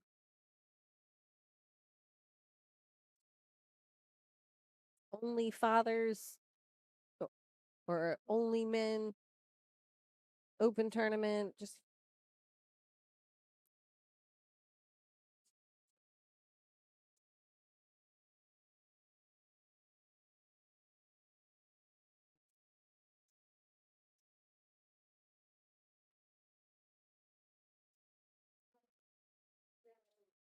nice shot there for PJ.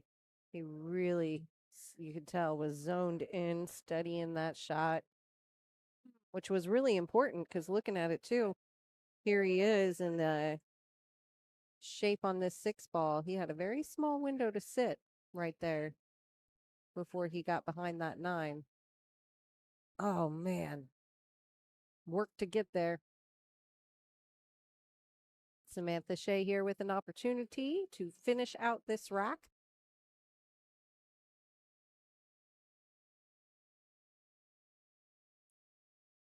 Samantha looking over and requesting to have a conversation about it. Not a bad choice. Tim and I always spend time talking about the use of timeouts and when they're a good time to use a timeout. And you'll repeatedly hear us talking about taking the timeout before you get to the decision ball. So the 6 ball right here is not the decision ball. It's how do I play the 7, or where should I take the 8, or there's always a decision ball, and where you're going to have to decide at what angle do I want to come at this from. And using that timeout before the decision ball so that you can make that decision earlier and be more intentional in it is so important. And that's what they just did there. She knew that there was a decision point later and that the 6 ball could help her or hurt her in that decision.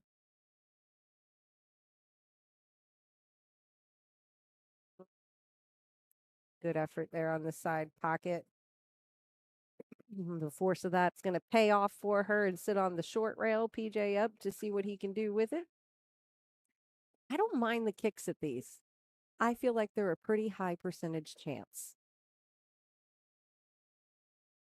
Especially when, I mean, in this case, your cue ball's off just a little bit from it's about half the distance from the long rail compared to the 8 ball, but still, if you take that kick across the table, he's right here next to me, so I'm not looking to chit chat too loud.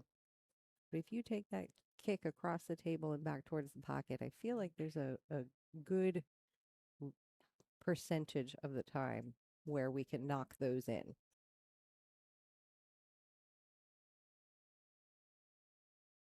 Hey, Karen, good afternoon. We were just saying your name earlier. I was going through the list of Mother's Day rosters.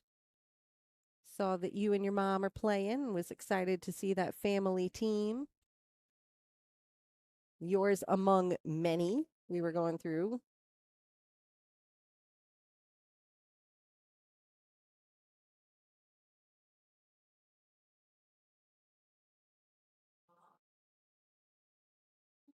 I said that Samantha and Jenny should play. They're not registered yet, and you and your mom are playing. Samantha and Jenny should come play too.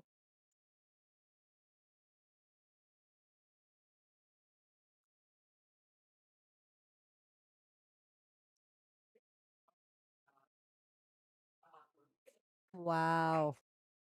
My goodness, you can kind of hear the room going, ooh. Oh.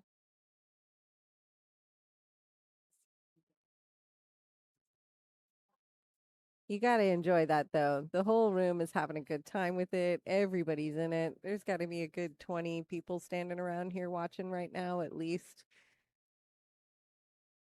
You can feel that Vegas intensity and camaraderie because so much of this group sitting around here right now was just in Vegas yesterday, which is so cool. Samantha Shea was one of them. Samantha Lamont and Justin Lamont there in the background. They were out in Vegas. Logan was in Vegas. Jennifer Reisner, Elliot, they were all in Vegas. And here they all are, not 48 hours Vegas behind them, playing for Vegas again.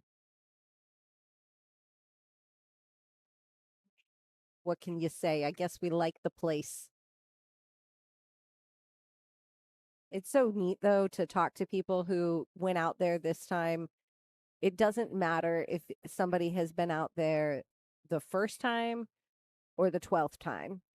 It's still so cool. It's so impressive. It gives you the chills. I think the total tables that were at this year's event was somewhere. Do you remember the total tables? 364.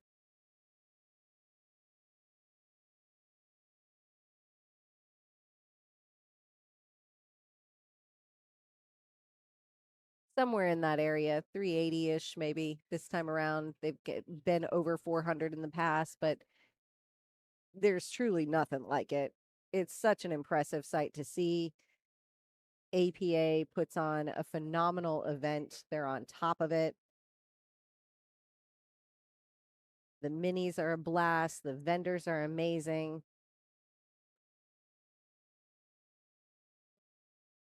And the fact that just about anywhere you go out there, you run into somebody who's in APA is just really cool.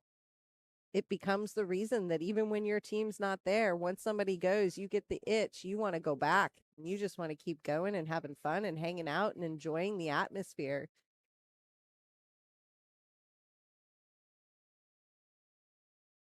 Landon says it was so cool to see Efren. I've seen so many neat Facebook feed stories about people running into him out there and going to his shows and exhibition shows. Him, Florian Kohler. I saw tons of pictures of Jeanette Lee, Black Widow. I love that people are really getting to take the time and go watch those. And wow, what an experience to get to see that.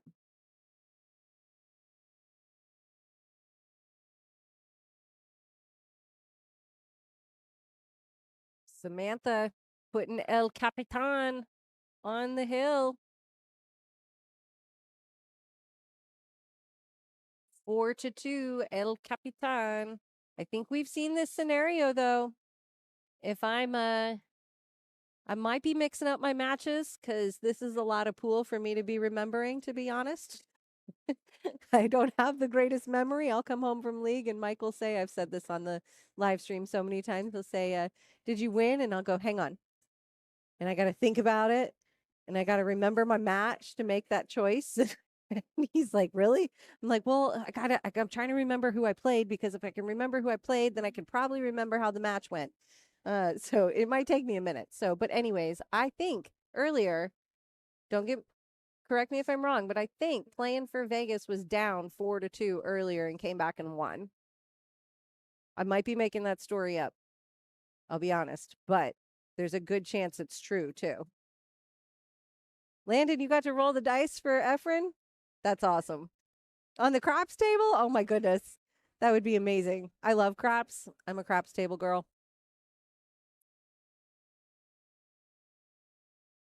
Although the craps table was not very good to me the last time I was on it.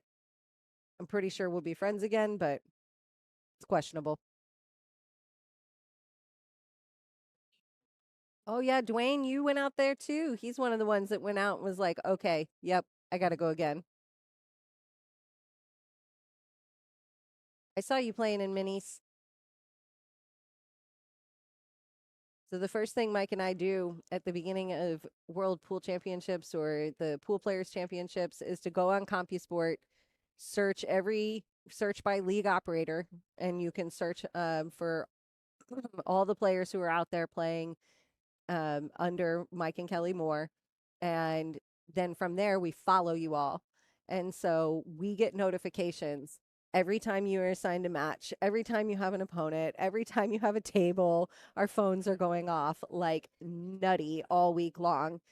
And I hate notifications if you know me, but I secretly really do have a good time seeing all the CompuSport notifications come through because it's like just a quick little mental like, oh, cool. I like knowing they're having fun. Oh, cool. They won a mini. Like, and so it's just that little mental note.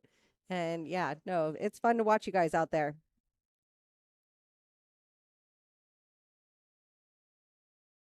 So even if you're not out there playing, if you have never checked out CompuSport, it's still fun to just kind of check it out, do like I just said, follow your friends, follow the teams from our area.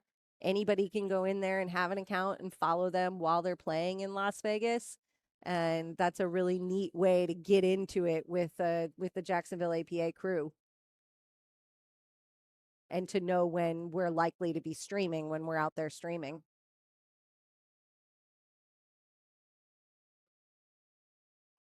Nice. Took second in one. That means you got some money. So in singles boards, not singles boards, in mini mania tournaments, which are like singles boards out in Las Vegas, anybody that goes out there, whether you're playing on a team or you're in the championships or whatever, if you're not, and if you're an active APA member and you've played at least 20 matches in the last 2 years, then you are eligible to play in mini mania. Mini mania are smaller brackets. They're cash entry, 100% cash payback, cash entry.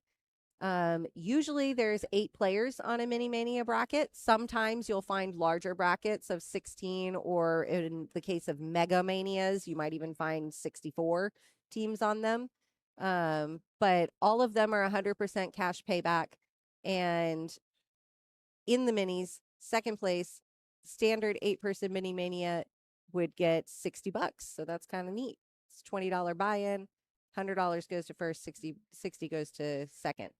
I give that kind of long-winded explanation of minis because we've gotten in the habit of trying to offer minis a couple times a year here locally through some of the regional events that we have. So anytime you see those pop up, maybe alongside, you've seen them in the past by the Southeast Challenge, or maybe you've seen Invitational. We ran some minis for the first time.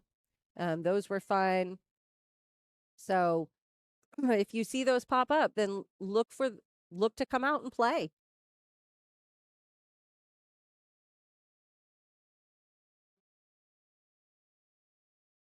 I still love that you got to play with Efren on the craps table. That's pretty cool.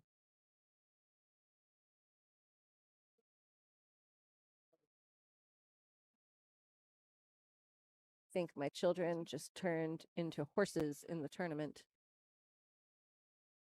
In the tournament booth, all of a sudden we're all looking over in the tournament booth because you hear stomp, stomp, stomp.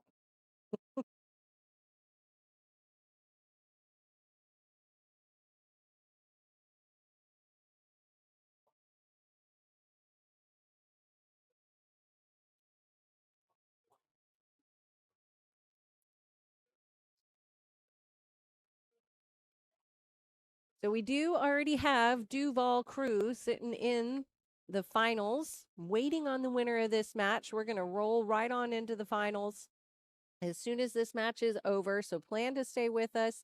Duval Crew is Justin and Samantha Lamont. It is Elise Gonzalez, Daryl Andrade, and Jennifer Reisner. So they're already there, waiting, ready to play, excited to play for their shot at Las Vegas in August.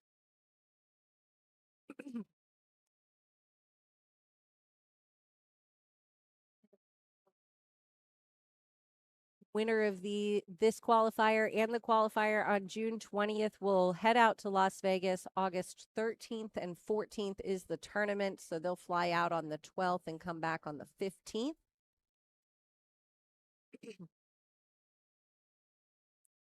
Lori's asking if minis are scored through APA. I'm not sure if you mean the app or if they're entered. So I'm going to answer all of those things. Currently, minis are scored on paper at the tournament. They're turned into the desk. They are not entered and do not impact skill levels.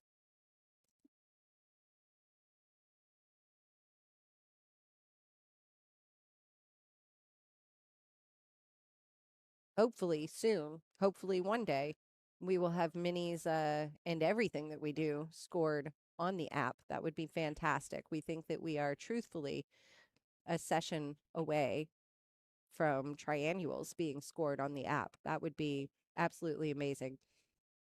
I'm sorry if I'm starting to sound a little bit more sick. I'm getting over a cold. I had a cold about a week and a half ago or so, or week ago, and I'm still kind of getting over it. And talking all day, I can kind of feel it in my sinuses, and I'm starting to hear it. So sorry, guys.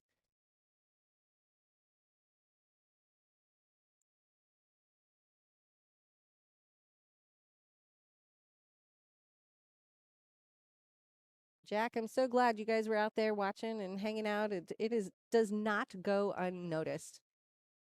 Not only does everybody come home from Vegas and say, I want to go again, I can't wait to go back. But everybody also comes home and comments on how the Jacksonville APA support around a pool table in Las Vegas is like unmatched. There are very few other areas that have the crowd that we do, that has the local support back home, that's got the live stream going on. Nobody is doing that for the most part that I'm aware of. I don't know of any league area that's sending somebody out there to do live streams. And I'm saying that just to say that I think that it really creates that community and that camaraderie that is so effective and so energizing and so fun out there. And so Jack, you're part of that. You're part of that. People look at the Jacksonville APA tables and they envy the support that our league area shows for one another. So thanks for going out there and for supporting the players who go out there for Jacksonville APA, and for all you guys representing our area well. Jacksonville APA has made a name for itself in the APA network. Players know who you are, and yeah, they see how supportive you are.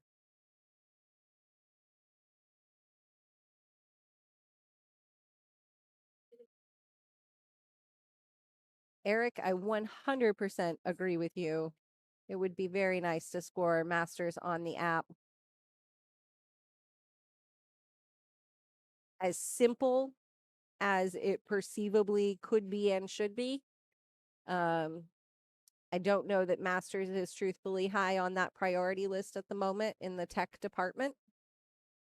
There's a huge push from the league operator network and the player network to focus on getting tournaments electronically scored. That is a very important next step that we need to be able to take. And that includes tournaments like singles program tournaments also. So I don't know that Masters sneaks its way into that priority list or not. I'll be curious. That is where APA is a franchise business, and those technology and software decisions happen at the corporate level. So we always get a chance to weigh in on those things, but ultimately, the decision making and the execution, it's above our pay grade.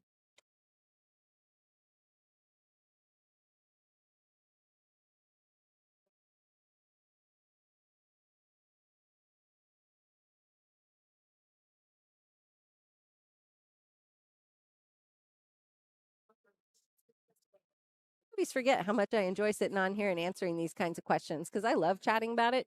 And I like to be able to explain the way things work in APA and kind of what's going on. And we always will to the best of our ability. And so I always enjoy answering these questions. So thanks for the questions, Eric and Lori. And comments, Jack. I appreciate it. It's always fun to chat.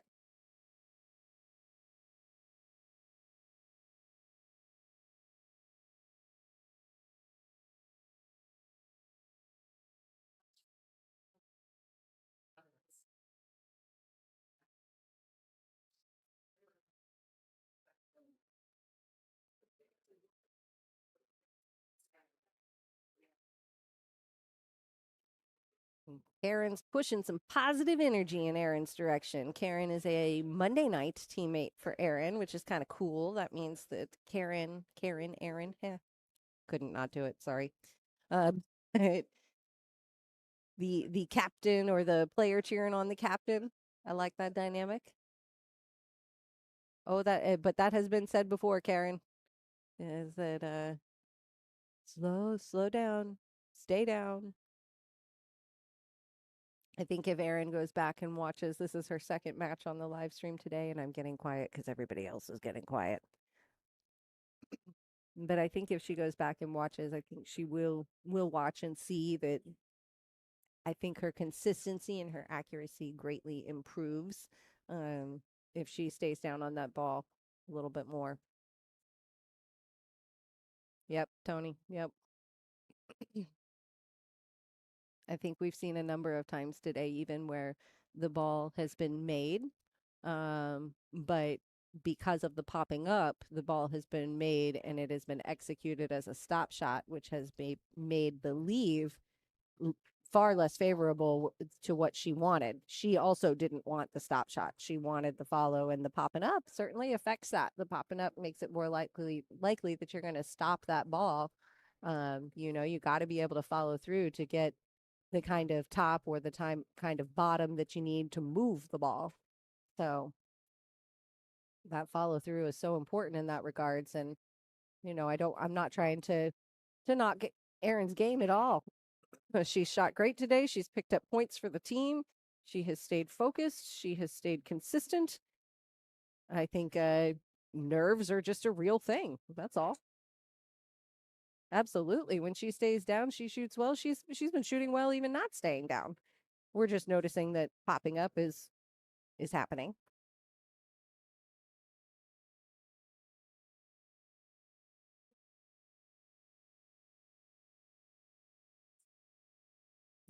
Look what you can do when you pop up.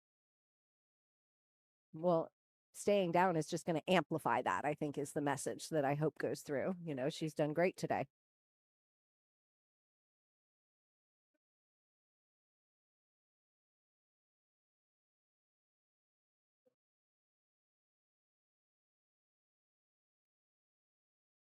Danica opting to mark that pocket, even though the 8 ball couldn't go in it, it was a little bit above that pocket. I think just trying to hit it soft enough to make sure she still owned the pocket and had a nice option if she gets another shot at it. Good choice there.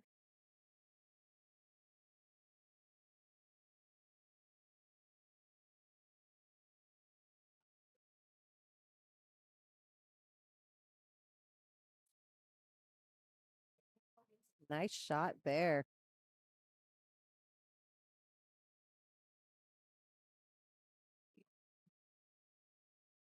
I don't dislike this run at all. She's got some real opportunity here. Work her way nicely around the table.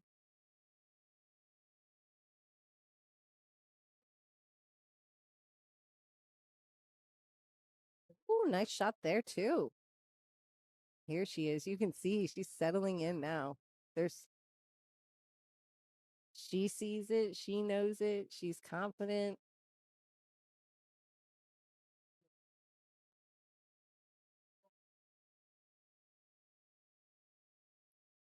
Ooh, nice stroke there. That was better.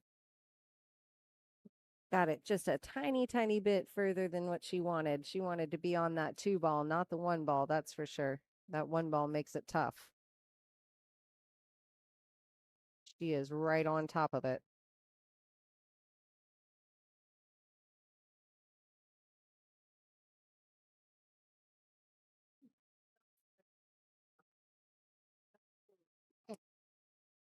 Erin, willing Erin to channel her thoughts.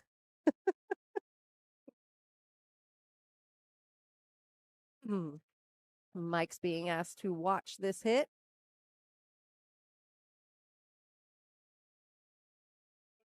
Erin, I often wish that people could channel my thoughts. I wish that about my work so often. I'm like, if I could, like, if I'm writing it in my brain, I wish I could find a way to record my brain as it's happening so that I don't actually have to physically sit down and write it. That's where I get to. Ooh, I don't disagree, Erin. I don't disagree. Those always make me jump too. Yikes. It was a good hit though. Way to go. That's wow.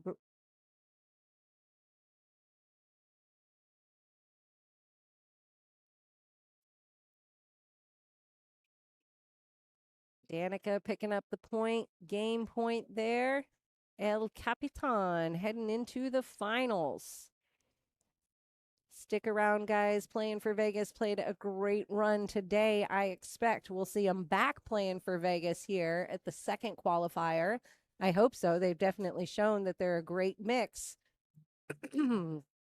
So El Capitan advancing and playing against Duval Crew in the finals. They're flipping over. They're flipping quarters. They're determining who's going to play, and we'll be back in about 5 minutes.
Oh, hello, hello. If you were with us for my little loop-de-loop roundabout spin that we just did, that was fun. That was for no other purpose than it just looked like fun. So I hope you enjoyed checking out the room. We are at Legends Billiards today playing for Vegas.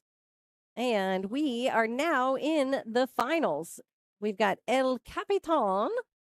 I will probably say it with that little ring to it every single time. Apologies for that, but you know, it's probably going to happen. I'm just going to say that. Against Duval Crew.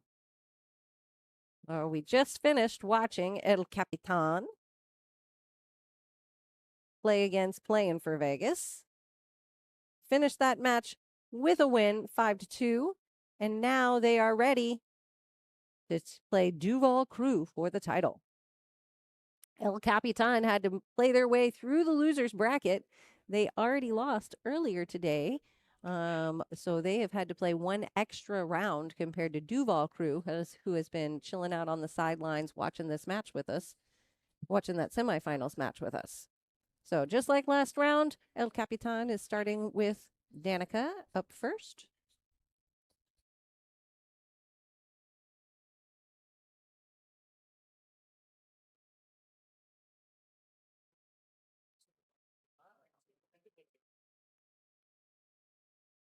And for Duval Crew, also like we've seen earlier today, we've got Elise.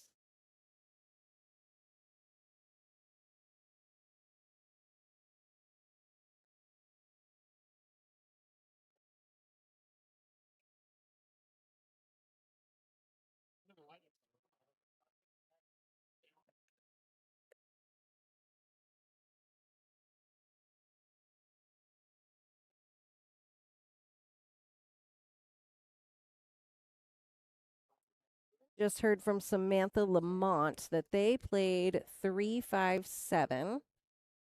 So that would mean that they played Elise, Daryl, and Justin. And then looking for my rosters, El Capitan played 4-5-6. So it looks like we are watching Danica, Ryan, and Samantha Shea.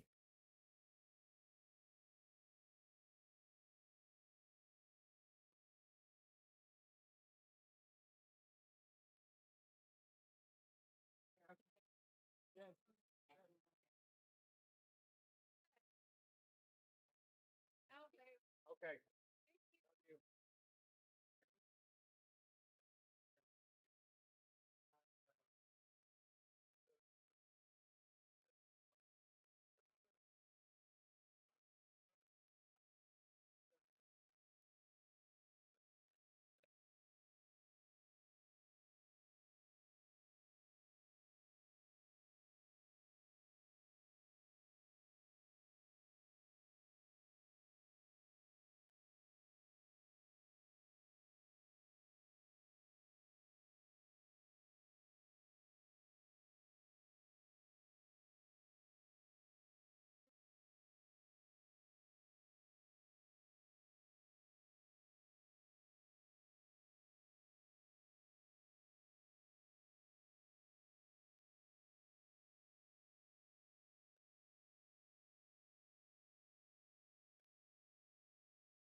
Right.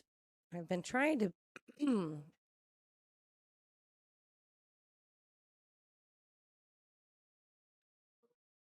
let's see if that's better. That is better. Okay. I've been trying to be on top of my sharing and tagging. So that is out of the way. Now I can hang out with you guys. Jose saying good luck to both teams. Kai, I think you just like hanging out with me. You're the first one to miss me. But no, I'm just here, tagging, sharing, doing what I'm supposed to be doing. I'm just joking with you. I'm still tagging and sharing.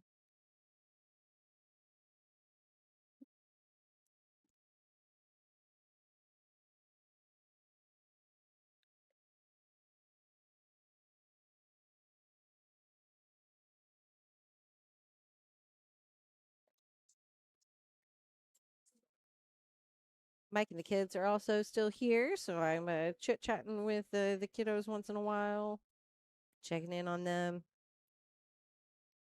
But we're here, we're hanging out.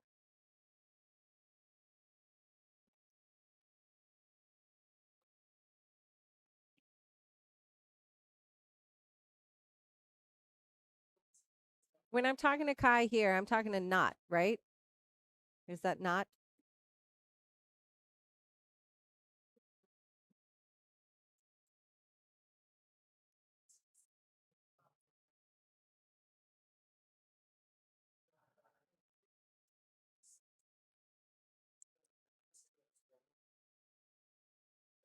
Good deal.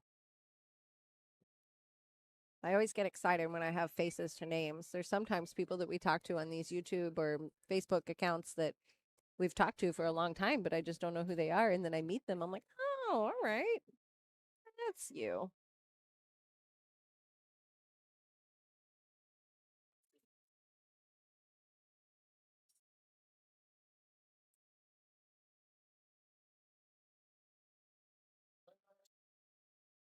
Ooh.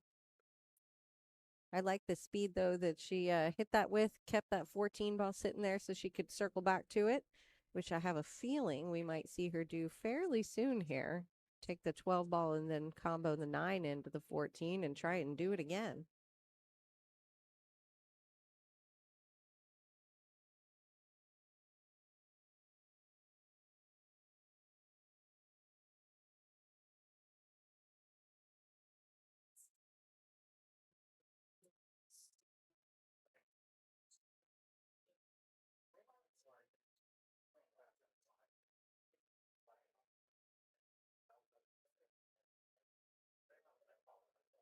I like Elise's strategy there. That was really smart. Looking at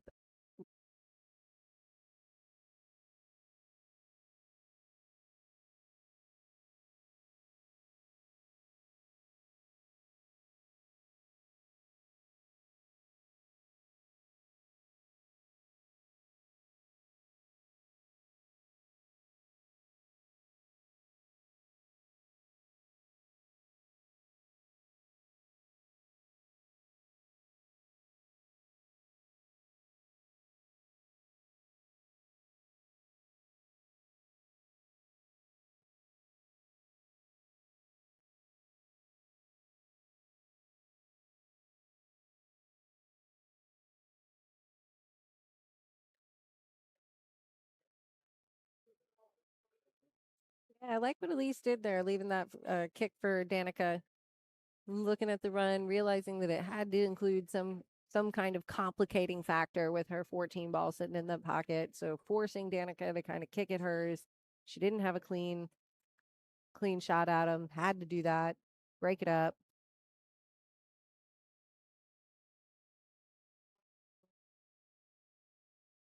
Oh, we got another captain in here that wasn't here today, which means Not needs a team for June 20th. Right? That's what that means.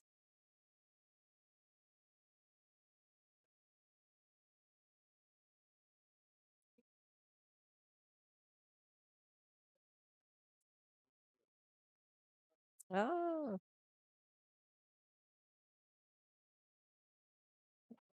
That's a skill level 4 for somebody that wants to work on a team. Not in here, needs a team.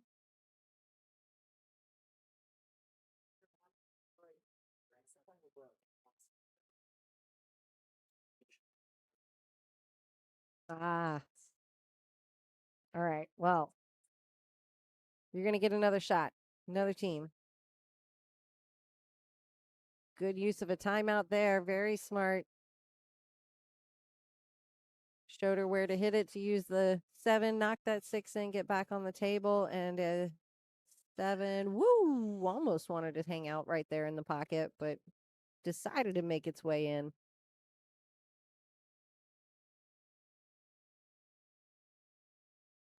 Two Christians Angels battling in the semis. There you go. That's funny. When teammates become enemies. If they're teammates that become enemies, are they enemies or frenemies?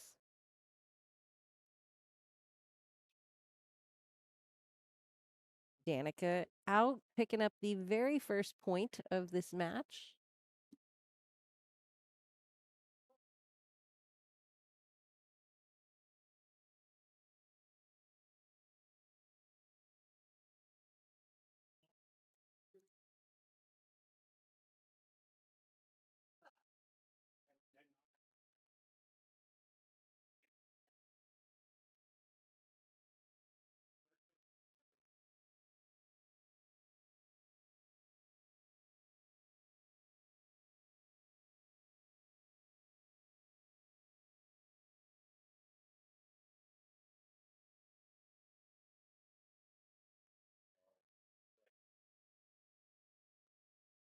First rack at 8 ball down. We're going to trade over and go to 9 ball this rack.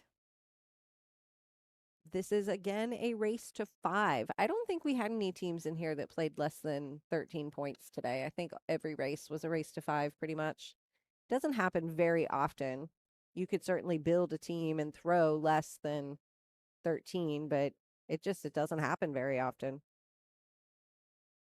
If you look at the list of qualified players too, you'll see that the bulk of those qualified players are 5s, 6s, or 7s.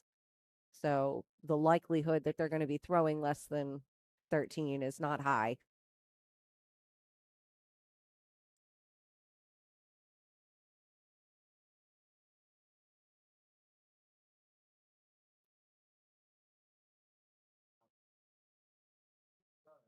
We've got Ryan up to shoot now. Ryan's shooting for El Capitan. Logan taking the time out for him.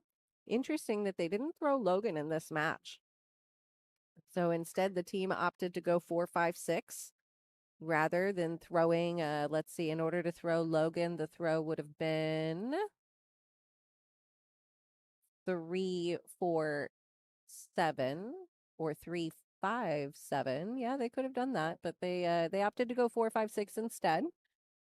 Which I don't think is, I think is kind of reflective of what I was talking earlier about the importance of those lower 2 ranks in your lineup. Those lower 2 ranks in your lineup in a race to 5 in a hill in any situation other than hill, those lower ranks are going to be responsible for more of the points than the higher ranks are, collectively and individually. So it's super important to throw a really strong lineup in those bottom 2 spots, just to make sure that you're maximizing your points in those 2 positions, because those 2 positions have the opportunity to earn more points in most matches, unless they go hill.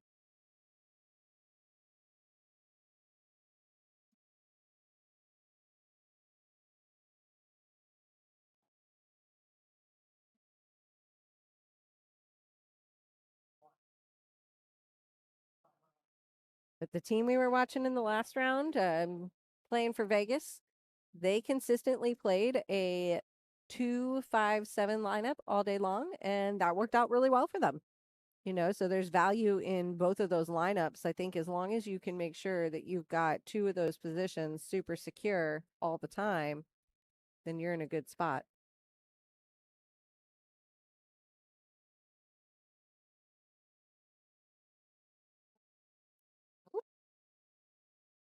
Did a little skip, hop, and a dance over the ball, but ultimately still a good hit and made rail contact. So no ball in hand there, but Ryan certainly has an opportunity to close out a point here and put El Capitan up 2-0.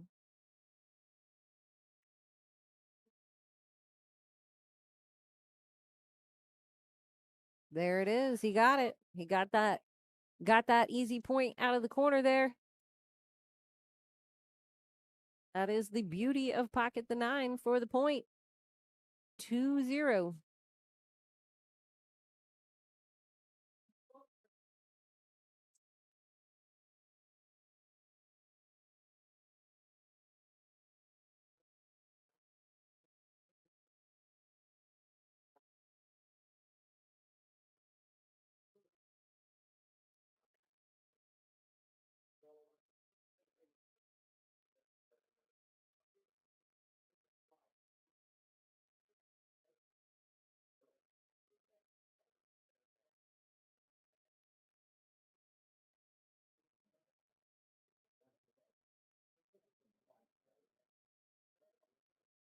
Mantha Shea at the table for El Capitan. Duval crew, Justin Lamont taking the highest seat.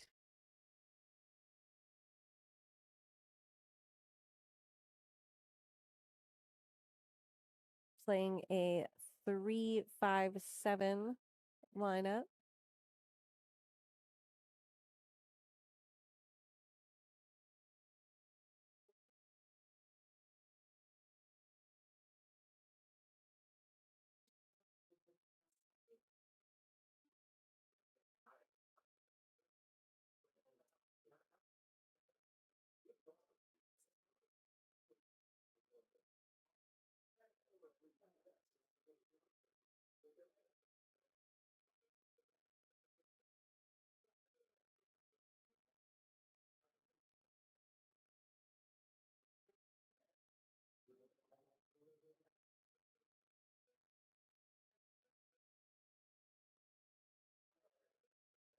So these guys will head out to Las Vegas. The Team Captains Championship occurs during the 9-ball championship out there. So they'll fly out August 12th, start play August 13th. It's a fairly quick tournament. Team Captains format rounds are only about 90 minutes long. So we started at 10:30 this morning. We're in the finals. We will most likely be out of here done with this by 7:30, I would think. So tournament moves pretty well. It's a 2-day event. They'll come back on August 15th.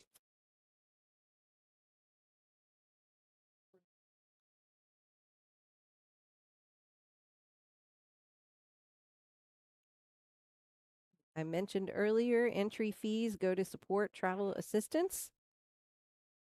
Jacksonville APA is also ensuring that these teams have their hotel and airfare covered. These are captains. We are able to contribute part of the weekly league player fund to support their travel. We can't always do that. It's limited in some other formats that we offer, but for these guys, we are able to use those funds. So we want to make sure they get out there.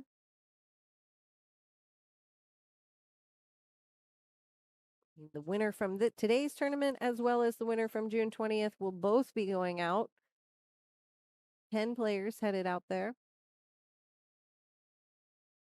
We take the entry fees from both events, combine them together, and then disperse the travel assistance accordingly, just to make sure that nobody ends up with more or less travel assistance just because they won at one qualifier over the other. A lot of these players will participate in both. They are able to do that. You can register with the same team, different team, or find a new one. Doesn't matter if you played in this one. If you were eligible for this one, you are still eligible for the next one.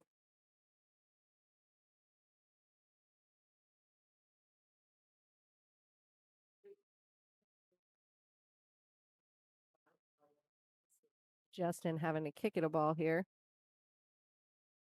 He was real hidden up there behind the 8 ball.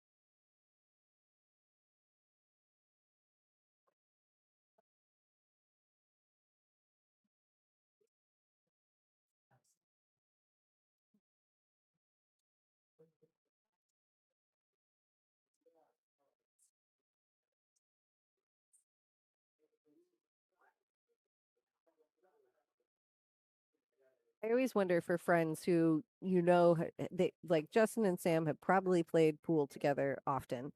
And so there's a certain level of familiarity with their game and there's a comfort level of playing against each other. But now you're in this like high stakes Vegas finals match. I always wonder how that affects the dynamic there, not on a friendship level, but on the dynamic of the match. Does it make it feel more intense from a player perspective? Or is it like, I'm more relaxed because I'm playing my friend and I'm used to playing my friend? Or do you feel like you have a better strategy because you know their game? Like, pros and cons of playing somebody that you're really familiar with in a finals match.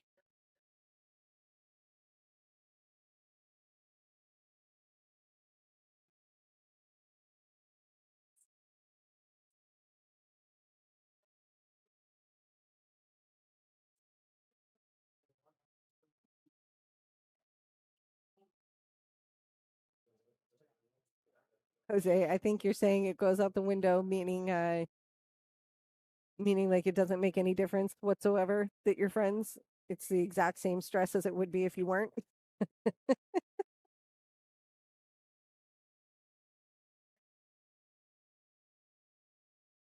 Oh, and he's putting out a challenge there. Jose's on YouTube calling you out. Previous champ, they not like us. They're coming back. June 20th, apparently. They're getting registered. They're coming back, and he would like to basically see you take him down. I heard the call out.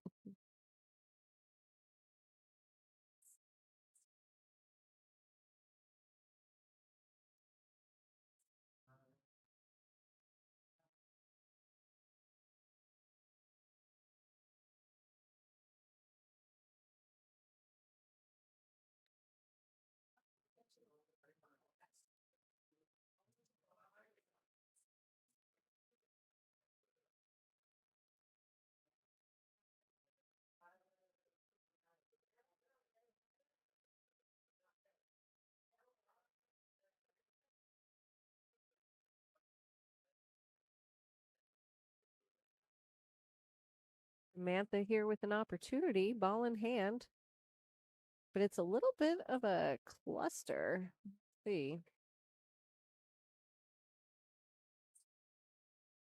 Calling for the timeout. Probably not a bad time to talk about it because, especially the way that five ball is sitting there trapping things. I do like Logan's suggestion of looking at this combo here. Oh, interesting. Okay.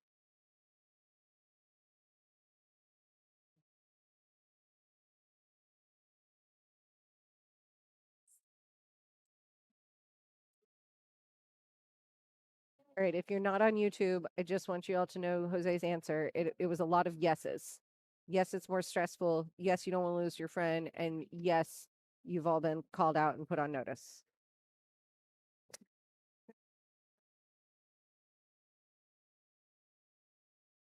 Do I have another charger?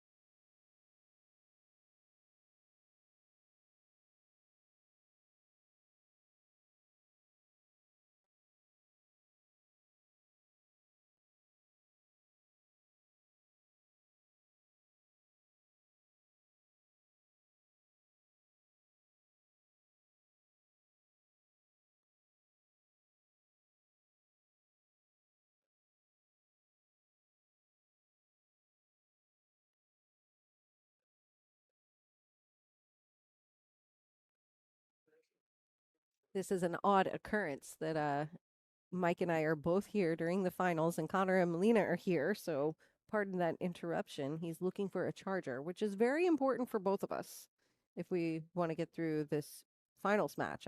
And by both of us, I mean you all and me. If we want to make it through this finals match.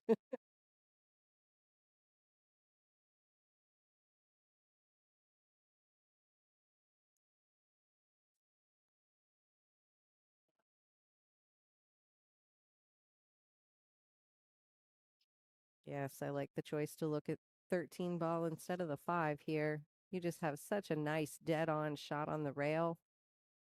It's not actually on the rail, so you don't have that interruption. You maybe even have the 5 ball to help, and then you still have a good shot on the 10 ball. I feel like this is the shot on the 13, but, Samantha's a better shot than I am, so.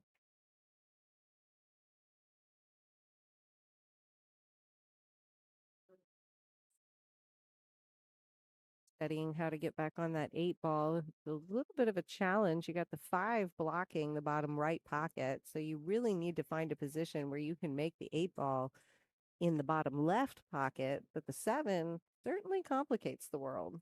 Samantha looking at that real tight window between them, which is pretty much the only option at that point to overcut it and get in there.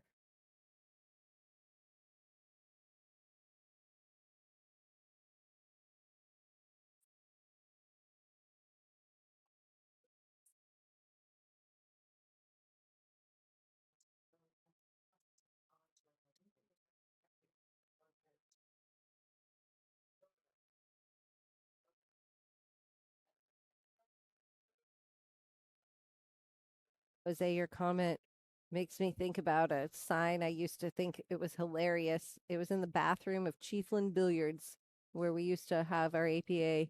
Most of our tournaments go on in Swanee River APA, and that sign said, "Don't ever let a printer smell fear," or "Don't ever." Yeah, I don't know. Okay, let me start over. Don't ever let a printer know you're in a rush. They smell fear.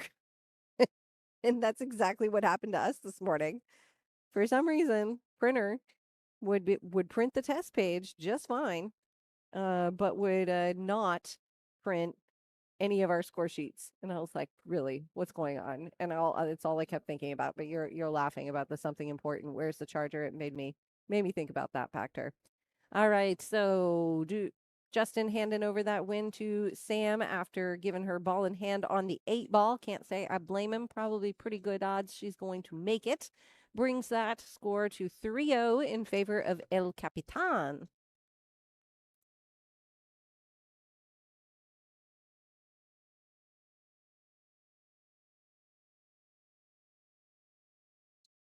We are circling back to the top.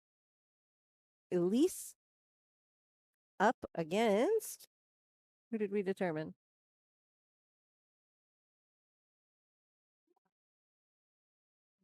Whoever it is, I believe, is in the restroom, and I am lacking in my memory. Let me go look at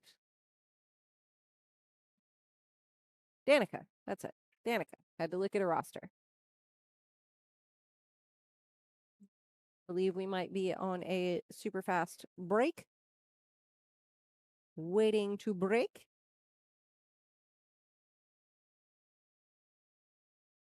And we are back to 9 ball.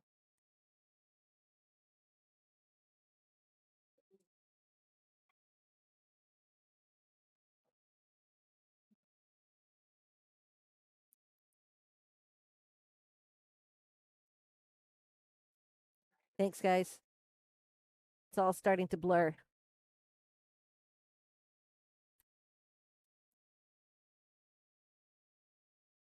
I enjoy the stream, but solo 8 hours, I'm not used to.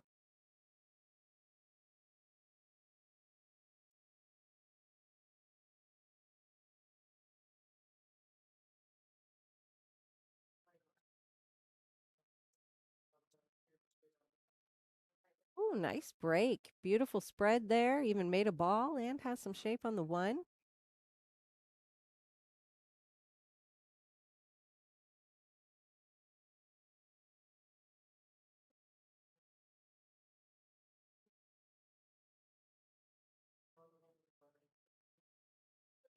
Hims that sucker. That felt like the only way that you could possibly express what just happened.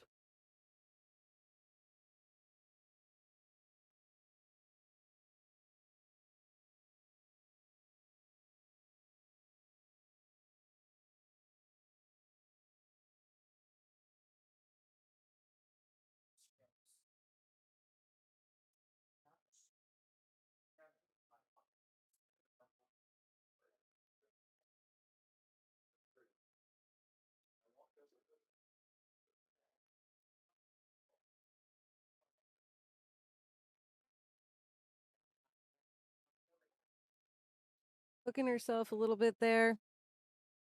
Not loving the leave. Can't say I blame her. Shooting over a ball is never fun. So she may not shoot over it too much, depending on which way she goes. I don't know. Which way would you go? Would you go top rail? I don't think I would go top rail. I think I would kick at it right where she's standing. Especially because I don't like to kick at anything very hard. And so the natural leave, when you kick at it somewhat softly to the rail that she's standing on and making it then, which is a high probability as long as you get your angle right. I mean, that two ball is sitting in the pocket. So, but then she's got a nice shot on the four ball left.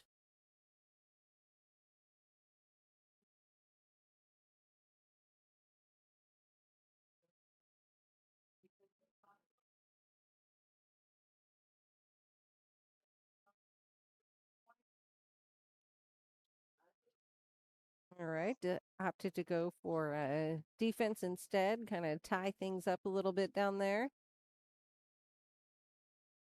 Danica making sure it's ball in hand before she grabs at it. Always a good practice to have. And get it from your actual player, like the opponent. You know, so often some of these arguments that you hear happen end up happening because of the involvement of a third party who's not one of the shooters themselves. And so, even in those situations, just even if somebody asks you and you're like, I know it's ball in hand, I watched the shot happen, just say, like, I believe it is, but you should still verify with your opponent.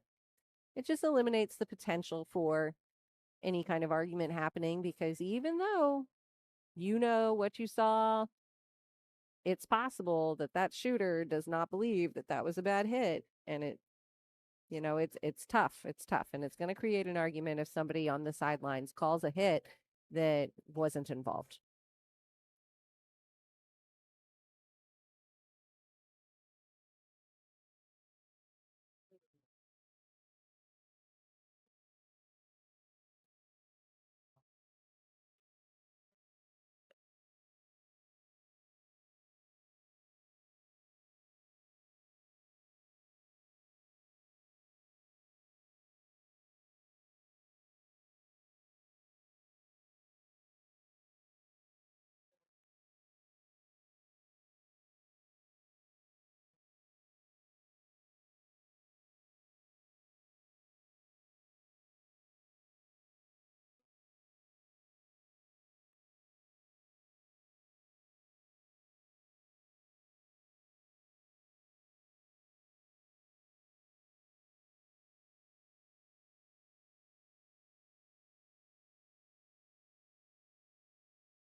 You know, I got to come in here for a minute and give a shout out to all the captains because I know a lot of them are probably watching right now that played today, but you guys are amazing. You're awesome.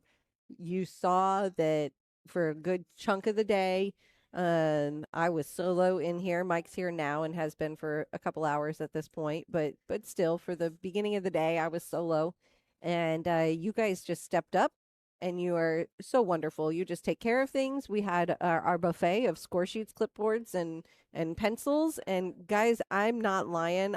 I didn't even have to call all the matches. So I would put the match on the bracket and I would put the table on the bracket and they would pay attention and they would know when their match finished to look at the bracket.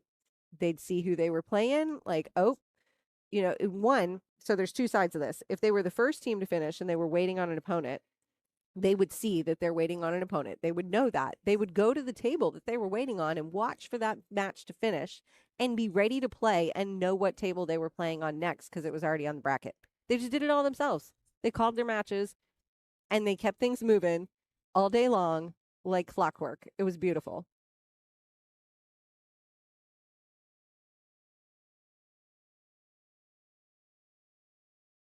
I even stood in shock a couple of times and I was like, I can't believe that just happened. Like that match started and I didn't even have to call it. And it started like 5 minutes after the previous match ended. It was amazing. I'm just so blown away. You guys are great. I appreciate you.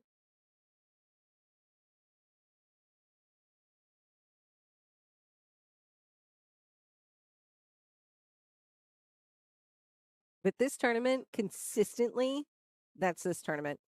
It's just a testament to how great the captains are. It is.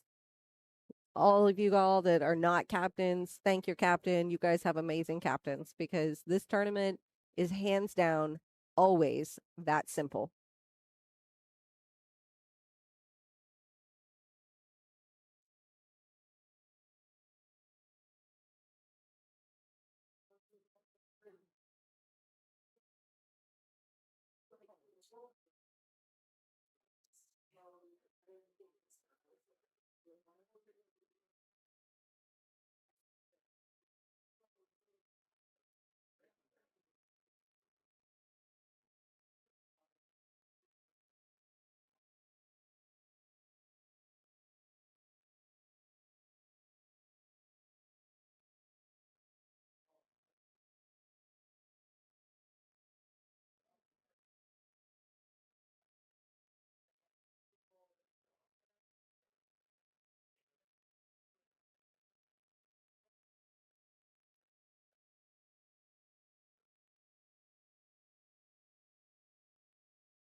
Nice try there by Elise to go into the top corner, but cue ball found its way, unfortunately, into the pocket. Gives Danica a good opportunity here with ball in hand to potentially close out this rack, which would put El Capitan up 4-0 if that happens. Logan using a timeout here just to talk through it. You paid any attention there, or you noticed that the 7, 9, and the 6 are all pretty parallel with one another on that rail. But she's also got to come out for the 8 ball on the side pocket. I don't know that I really want to touch anything. Like I don't want to hit something and cause movement here. I think would be a little bit of the concern.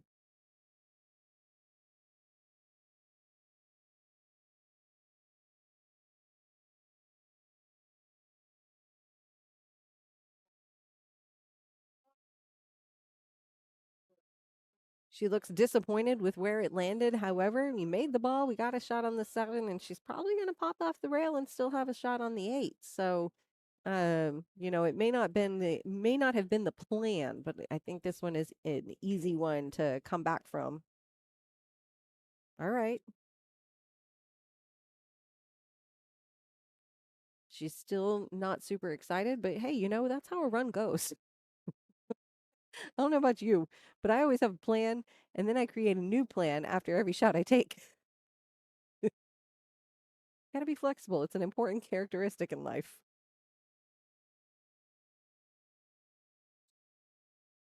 Oh, she must have missed that by a millimeter. Wow. Hands ball in hand to Elise with the 8 ball, the 9 ball on the table, and an opportunity to put Duval Crew on the board. Justin taking a timeout here. Sometimes these timeouts are less about, I don't think you can do this, more about like, let's just show we got each other's back and make sure that we agree this is how you do this.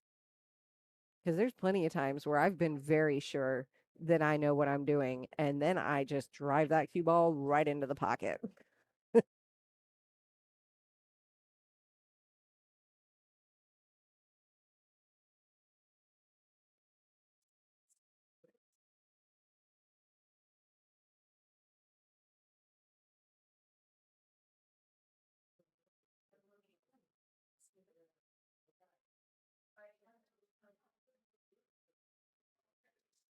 Elite making that 9 ball, putting Duval Crew on the board. That was a huge rack for them. They needed it big time.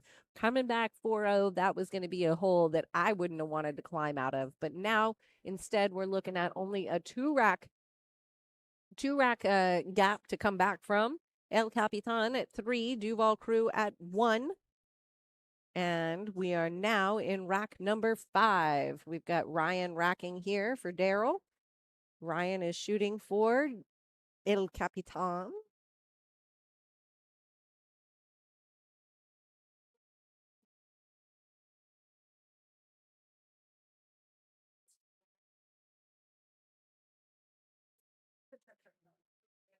So the conversation in my head was just trying to figure out if I was capable of saying El Capitan any other way. And I don't know that I can, to be honest.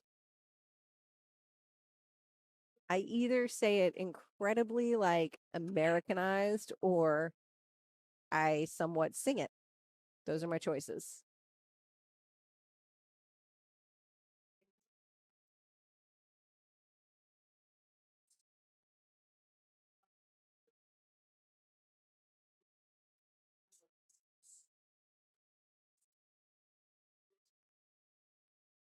Somebody's had a really good playlist today. I don't know who's been on the jukebox, but I have appreciated your efforts if you are listening.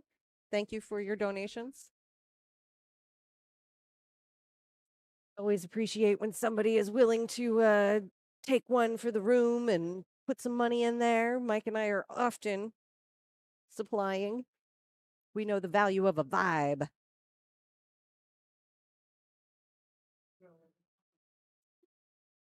The vibe here is a little bit of a mix of I'm exhausted from Vegas and oh my goodness, I need to win this match and get back to Vegas. That's what's going on here. There's a good mix of it in the room right now. Some of them I don't know if they've slept since Vegas.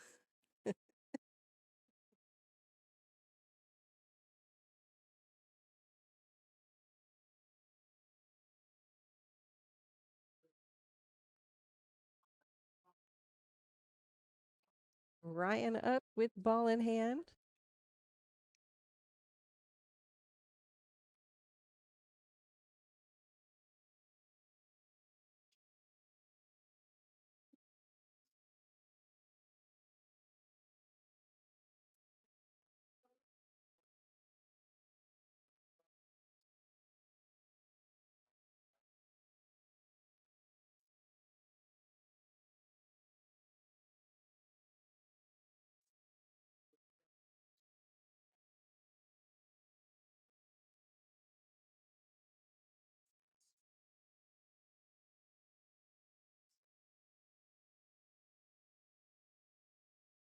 I'm waiting for louder jukebox music to come on because right now it's very soft. So not only is it lulling me, but it means that whatever I say, that guy shooting right there, I'm really close to him and he can hear me. And I don't like that.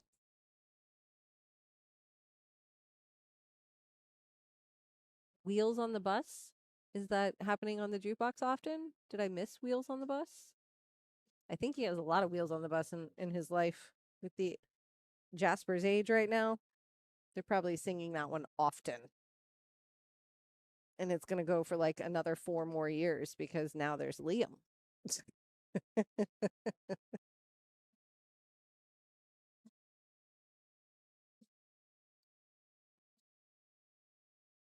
Christian says, I was just in a karaoke bar in Vegas with half of these guys. Now they're in the finals to go back. Wow. It's true. It's true. We've been talking about it. Many of them started the tournament today at 10 a.m., which was less than 24 hours off the runway. Most of them, a good amount of them had only been off the runway for even 12 hours before they walked in the room. Or in Jack Carter's case, I think it maybe was 7 hours before he walked in the room today, which might have been part of why we picked today. We wanted to allow them all to get home from Vegas and pumped and ready to go back, right? So it was the day that worked on the schedule, but it also meant that we were coming right out of a Vegas run and we knew that some of them would be a little bit weary.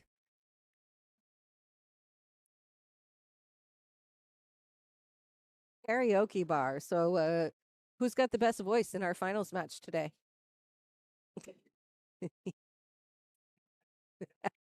Mike wants to know the answer to this. It's the first time he looked at me and he's like, yep, that one I want to know. And what is the song of choice? I want to know both of those things.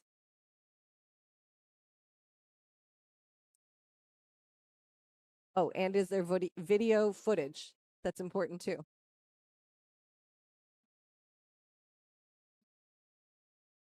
Samantha did karaoke. She's got the best voice. He said in the finals match. So I'm assuming Shay. Mike wants to know if it's Shay or Lamont. Well, I guess they're both in the finals match, but only one is playing.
They did a duet.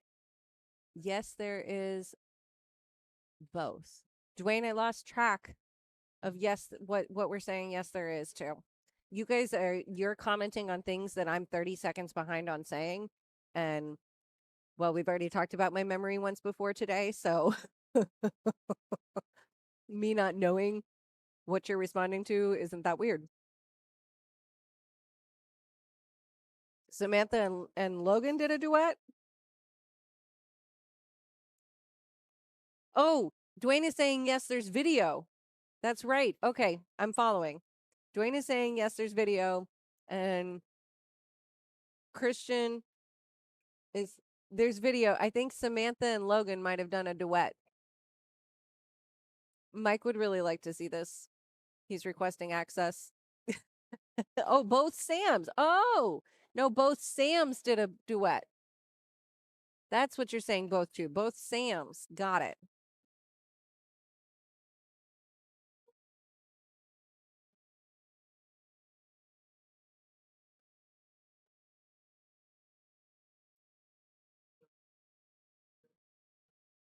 Sometimes it's hard to have a conversation 30 seconds behind.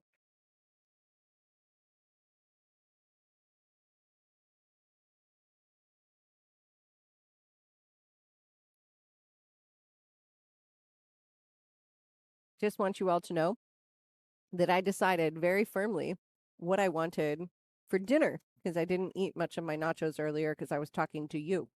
So I decided that I needed some dinner. So I wanted to order some and I did. And my kids are eating half of it and my husband's eating the other half of it. So let's start over on my ordering process, please. They're all eating it because I didn't want it. I changed my mind, but we're good. I'm not blaming them on stealing my food. I just changed my mind.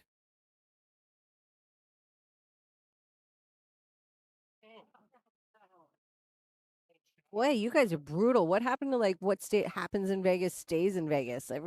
All this video evidence requests.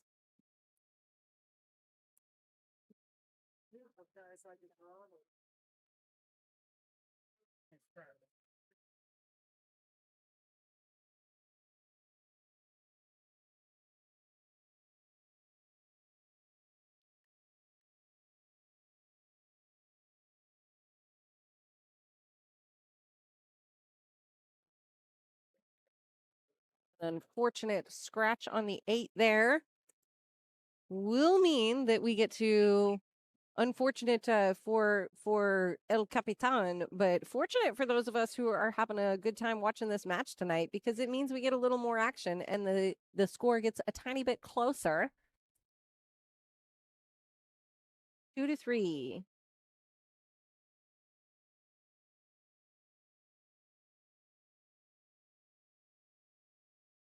Jose, you ask if my kids just ate, and the answer is they just ordered food, but like I hope like most 5 and 7 year olds, they eat like birds. I don't know. I don't know what they eat.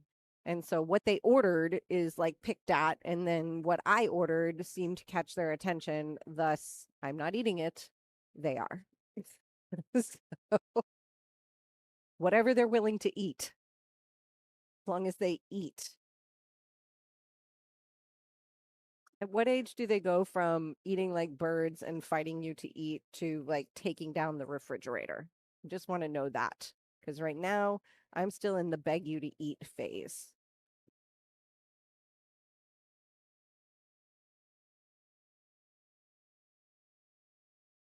Guys, this is going to go silent for just a second. I'll be back in 3 minutes.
All right, apologies.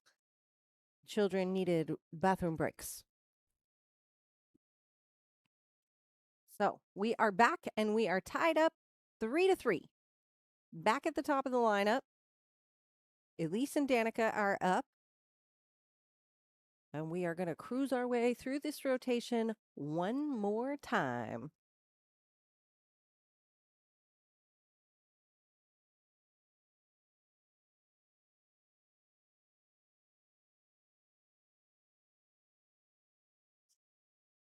Oh, I was reading your comments about 13 or 14, and I'm like, where were we at? Oh, I was asking what age they would switch from eating like birds to taking down the refrigerator. Okay, 13 to 14. Got it. I'm ready for it because right now I'm tired of begging them to eat.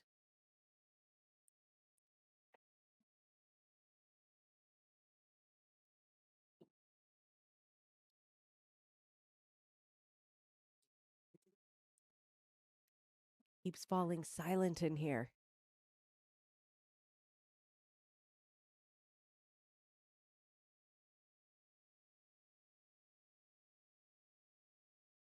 We are in a winner goes to Vegas situation, guys. We are only 2 racks away for one of these teams. They'll be packing up and in Las Vegas come August. Not to mention that both of these teams have players on it who were just in Vegas yesterday. No lie, we've already talked about it. They've got the video footage to prove it. Have just a little more time.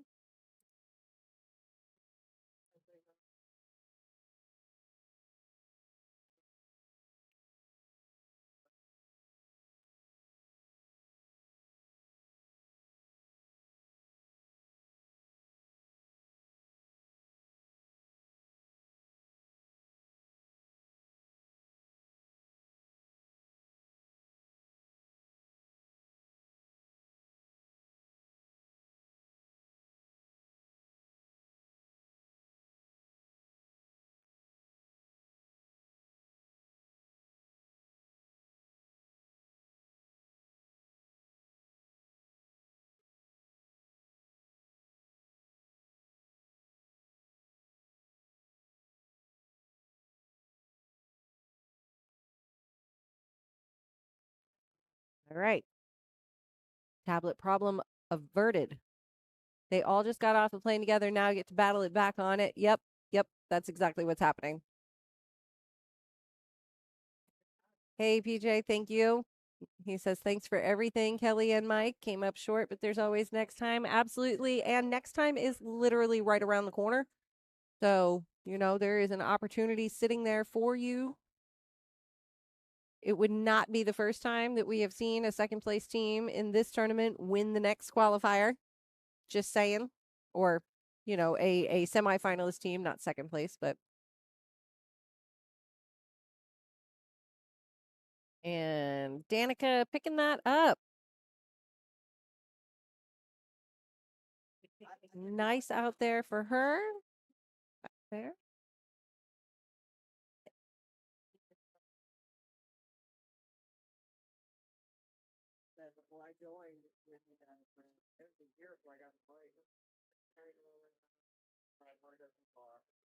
Right. We have a score of El Capitan 4 to Duval Crew 3. Also, I might have just said that team name without singing it. I might have figured out how.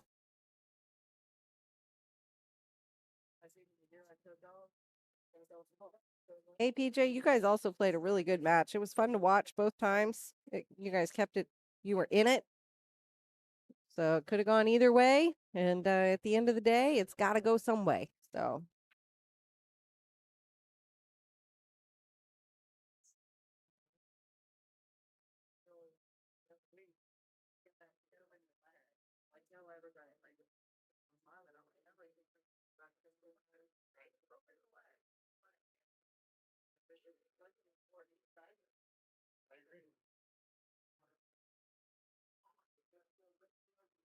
Trying to get ahead of our jukebox issue here. I feel like we're every night or every song running into like silence before somebody finally agrees to play a song.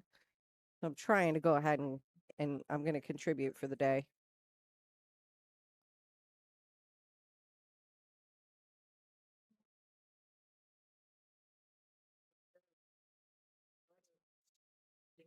Nobody likes the silent finals. You know what I'm really excited about?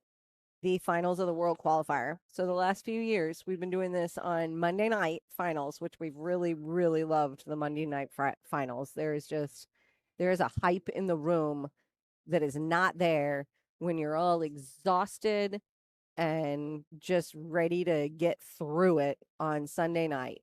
You know, there's something to be said for being able to go home, get a good night's rest, have a normal day, do something else, catch up on your life, eat a good meal, go for a walk, and then be able to show up Monday night for the finals. And this year, I am so excited for you guys to see these trophies. These trophies are gorgeous, number one, just gorgeous. They're crystal. And if you haven't seen it, we put up a video on Mike and Kelly APA that you can go see. I think we might have shared it to Jacksonville APA. But either way, we have a public page. You can go check it out and watch the video of the laser going on these trophies. It was so cool. And I tried to catch a picture where you could actually see like the glisten come off of the crystal because, man, these things shine. And I've bought a display for the crystal trophies at the World Qualifier. And I just think it's going to look so good. I cannot wait for you to see it. I haven't even taken it out of the box yet to put it all together and see how it's going to look. But I if it looks as good as it in my head as it does in my head, hopefully even better, then it's going to be awesome. And I can't wait for you to see. So plan, even if you're not in the finals, like you should, if you're not playing league that night or you don't have to work that night or whatever, you should plan to come up because it's a super fun room. It's a super fun room.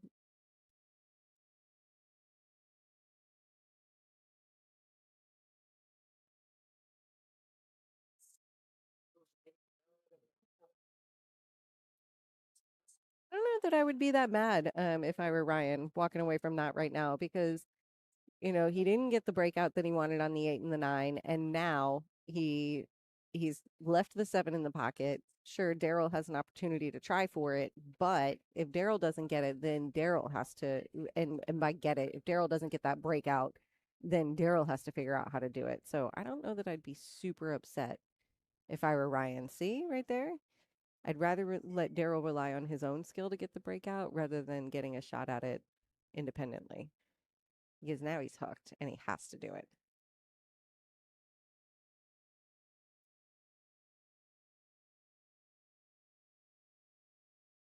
We are potentially in our last rack of the day here. If Ryan wins this rack, then El Capitan will be headed to Las Vegas in August. If Daryl wins this rack, then we are going hill in the finals.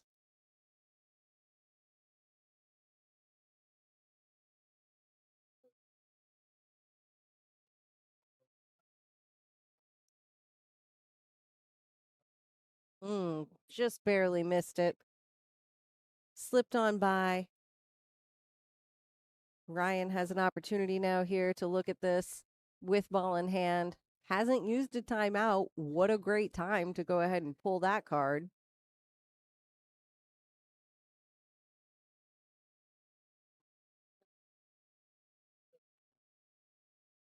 I don't know if you all saw that glitchiness that was going on earlier. It didn't super affect the connection, I don't believe. I hope it doesn't because we are getting into the good stuff.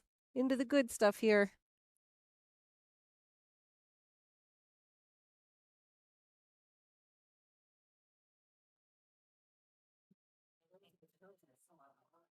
I don't know if anybody else enjoys my playlist, but it's not quiet in here and it's making me dance in my chair. So you're welcome.